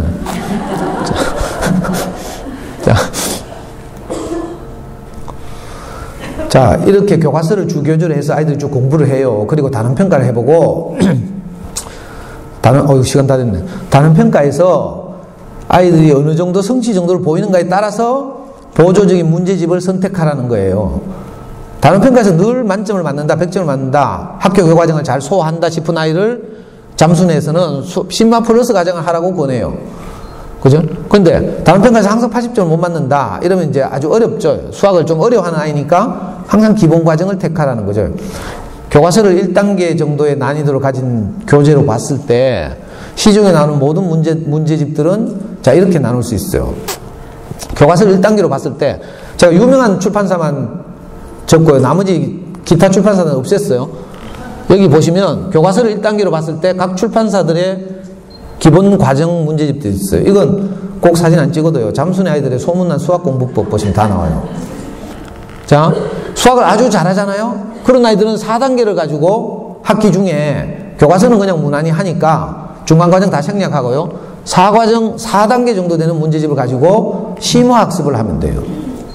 이런 아이들은 4단계 정도의 문제집을 가지고 했을 때 정답률이 80% 정도 이상 나온다면 이른바 교육청 영재반에 도전해볼 만한 정도의 아이들이라고 보시면 돼요. 요즘은 이제 영재교육의 범위가 넓어져서 원래 보니까 학기 초에 벌써 학생 수가 180명 이상인 학교는 영재학급을 신설하게 돼 있더라고요. 원래뿐만이 아니지만 그래서 막 영재학급 모집하고 막 이러죠. 근데 이제 교육청 단위로 해마다 60명씩 예를 들어서 여기는 무슨 교육청 소속인공? 여기 남부교육청이에요? 동구예요? 중구요? 동구예요? 아, 중수성구가 동구 관할. 아이고, 그러면 뽑히기 어렵겠구나. 동부교육청, 그죠? 수성구도 포함하고 있기 때문에 우수한 애들이 굉장히 많아요. 그래서 그 서부교육청, 남부교육청, 동부교육청 해서 각각 한 학년 60명씩 4학년부터 뽑잖아요. 그래서 이른바 교육청 영재반을 운영하거든요. 그리고 달성군 교육청에서 20명 뽑고 이래요. 그래서 대부분 보면 서부교육청에서는 좀, 그죠? 교육 환경이 열악하고 이래서 좀 쉽게 뽑히고 수성교육청은 굉장히, 그죠? 그 경쟁이 치열하고 이렇죠.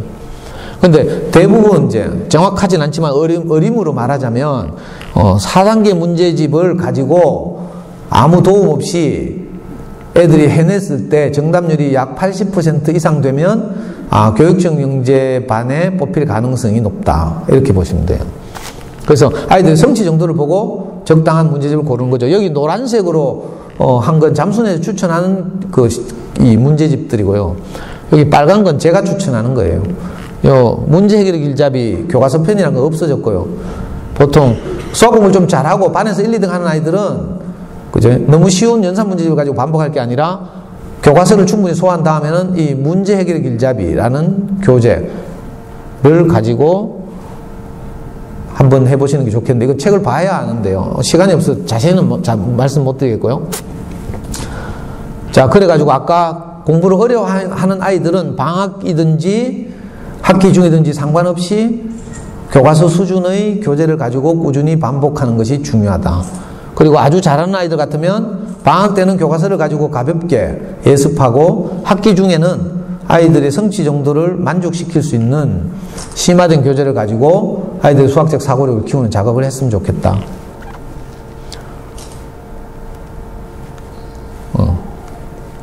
아이고, 이건 생략해야 되는데, 제가 부탁하고 싶은 거지. 저학년이니까, 저학년 때는요, 연필과 종이로만 수학 공부를 하는 게 아니라, 가능하면 구체물을 가지고 작업을 하는 게 중요해요. 구체물을 많이 가지고 노는 거죠. 왜냐하면, 어머니들 다 아시는 것처럼, 유아 시기에서 저학년 시기 이때는 주로 우뇌가 많이 발달해 있죠. 우뇌는 직관적이고 창의적이고 이래요. 논리적이고 이성적이고 이렇진 않죠. 고학년 중학생으로 넘어가면서 이제 이 논리적 사고력이 이제 많이 발달하거든요. 그래서 저학년 때는 가능하면 구체물을 가지고 노는 게 좋아요. 그리고 1학년 아이들이 가끔씩 문제를 풀 때 엄마 몰래 책상 밑에 손가락 넣어가지고 꼬물딱거리면서 2+2=3 하고 있죠. 엄마 또 자들고 막 손가락 때리고 막 이러지 말고 손가락은 가장 사용하기 쉬운 구체물이다. 이렇게 생각하고 우리 아이가 구체물을 잘 사용하는구나. 이렇게 오히려 격려할 필요가 있어요. 그래서 초등학교 저학년 들어갈 때 대부분 뭐 옛날에는 우리 때는요 그 바둑알 그 다음에 가지, 나뭇가지, 산가지 이런 거 들고 오라 했어요. 요즘은 뭐 좀 세련돼 가지고 수셈판, 뭐 수막대 이런 거 들고 가죠. 이게 다 구체물이라서 그런 거예요. 도형과 관련해서는 이 지오보드 이런 거 많이 갖고 놀면 좋고요. 이 초등학교 2, 3학년 교과과정에 나오죠. 교과서에도 나오고. 지오라는 게 뭐예요? 기하란 뜻이에요. 기하를 연습할 수 있는 보드란 뜻인데 플라스틱 보드에 돌기가 톡톡 튀어나와 있고 여기 작은 고무줄을 걸어서 여러 가지 도형을 만들어 보는 작업이죠. 옛날에 우리 애가 초등학교 6학년 때 교육감님이 그때 신상철 교육감님이었어요. 이분이 취임하시자마자 대구 시내 초등학생들에게 창의력을 굉장히 강조했어요. 그래서 최초로 대구광역시 초등학생 창의력 경진대를 했어요. 우리 애는 다행히 그 애들이 세 학급밖에 안 되는 학교 다녔기 때문에 자기 학교 대표를 뽑혔어요. 그래서 대구교대 가서 대구교대 교수님들이 출제한 각 영역별 문제 2문제씩 수학 2문제, 과학 2문제, 언어 2문제, 뭐 사회 2문제인가 8문제를 가지고 그 창의력을 테스트하는 시험을 쳤거든요. 근데 우리는 학원도 안 다니고 이랬는데 그때 이런 문제가 나왔어요. 수학 영역에서 이런 문제. 고무줄을 걸어가지고 돌기를 몇 개 주고요. 고무줄을 걸어가지고 최대한 넓이가 2가 되도록 많은 고무줄을 걸어보라. 이런 문제가 나왔어요.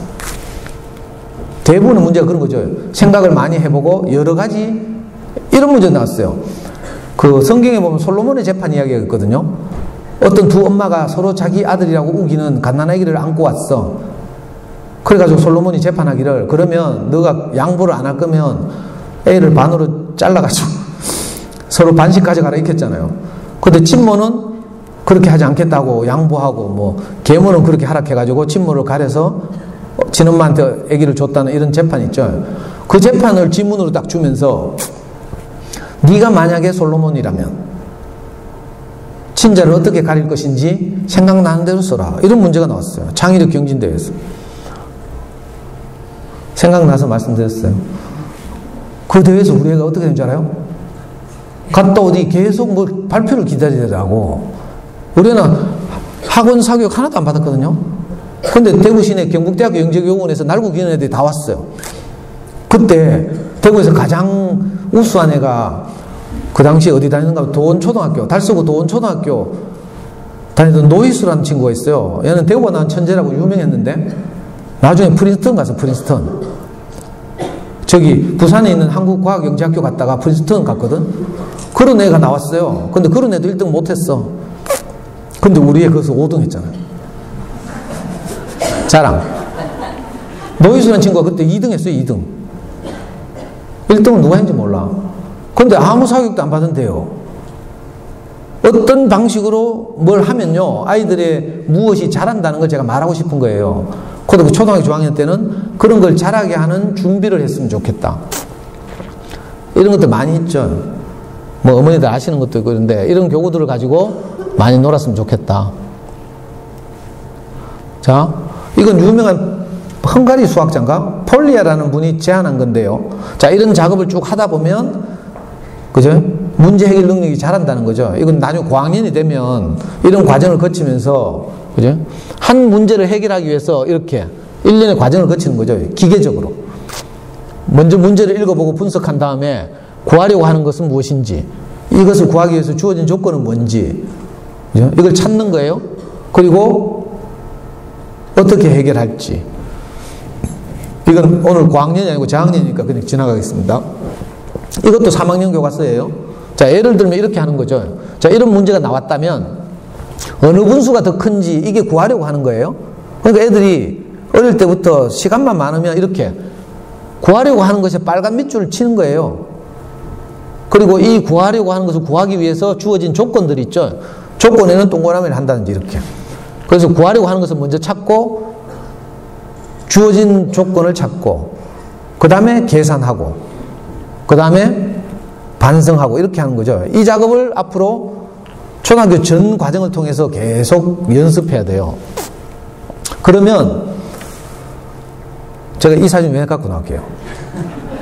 이뻐서? 자, 당연히 이쁘니까 가지고 나왔어요. 근데 엄마들이네. 자, 그럼 이거 요 두 사진의 공통점이 뭐예요? 자, 인간의 기억 속에는 인간의 기억 방식에는요 기간으로 하면 단기 기억과 장기 기억 이렇게 나눌 수 있지만 기억의 유형에는요 일화 기억, 의미 기억, 절차 기억 이렇게 셋이 있어요. 일화 기억은 어릴 때 추억 같은 거 이런 거 기억하는 게 일화 기억이죠. 의미 기억은 학습하는 거죠. 그죠?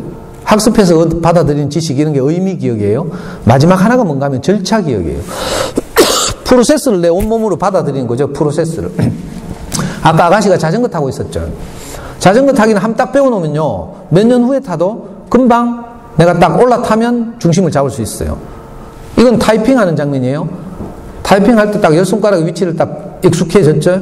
그러면 내가 자판 위에 손가락 딱 얹으면 저절로 거기 가죠. 운전도 그렇죠. 운전 내가 딴 생각하고 있는데 차는 가고 있어. 이게 절차 기억이라는 거예요. 아이들이 이제 장기적으로는 길게는 수학 공부 과정이 절차 기억화돼야 돼요. 그냥 막 연산 막 하고 답 달고 이게 아니라 생각을 자꾸 하게 하는 거죠. 그래서 어떤 문제를 딱 만났을 때 제일 먼저 구하려고 하는 것이 무엇인가? 그 다음 이것을 구하기 위해서 주어진 조건은 어떤 게 있는가? 세 번째, 이걸 해결하려면 어떤 해결 방법이 필요할까? 예를 들면 그림을 그릴까? 식을 세울까? 아니면 추측할까? 뭐 이런 거 있잖아요. 이런 작업들을 이제 학년에 올라가면서 꾸준히 하게 돼요. 그러면 어떤 내게 주어진 문제를 만났을 때 습관적으로 이 절차 기억하게 되는 수학적 사고력을 연습하는 훈련을 계속 하게 되는 거죠. 이걸 절차 기억이라고 불러요.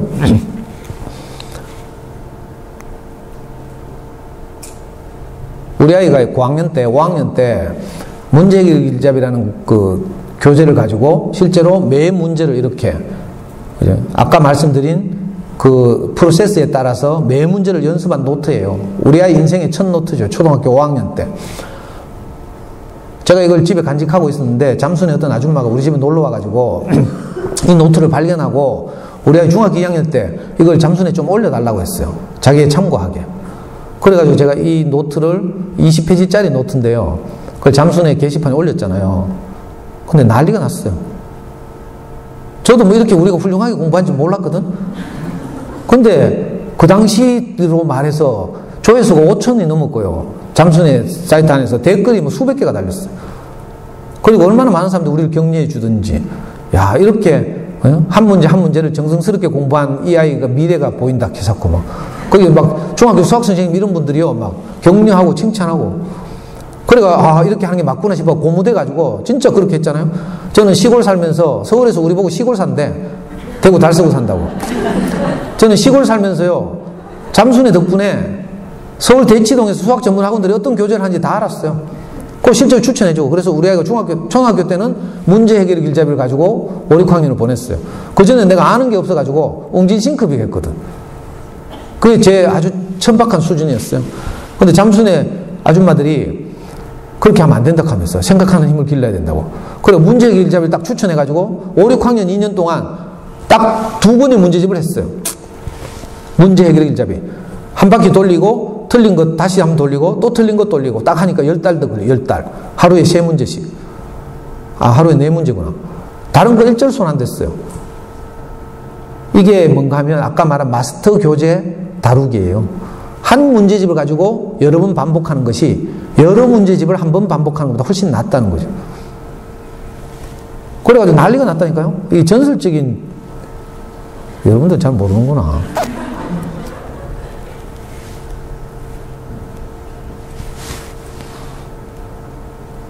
자, 하여튼, 아이고, 제가 12시를 넘지 않으려고 제가 막 서두르느라고 대충 지나가기도 하고, 제가 드리고 싶은 말씀 충분히 못 드린 안타까움도 있지만, 그 안타까움은요, 다음 카페 대구부모교육연구소 검색하시면, 제 다른 강의를 이렇게, 그죠?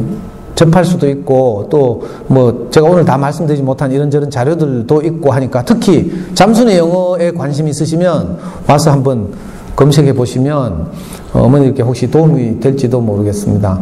하여튼 이 귀한 시간 내서 와주셔서 감사하고 잘 들어주셔서 또 감사합니다.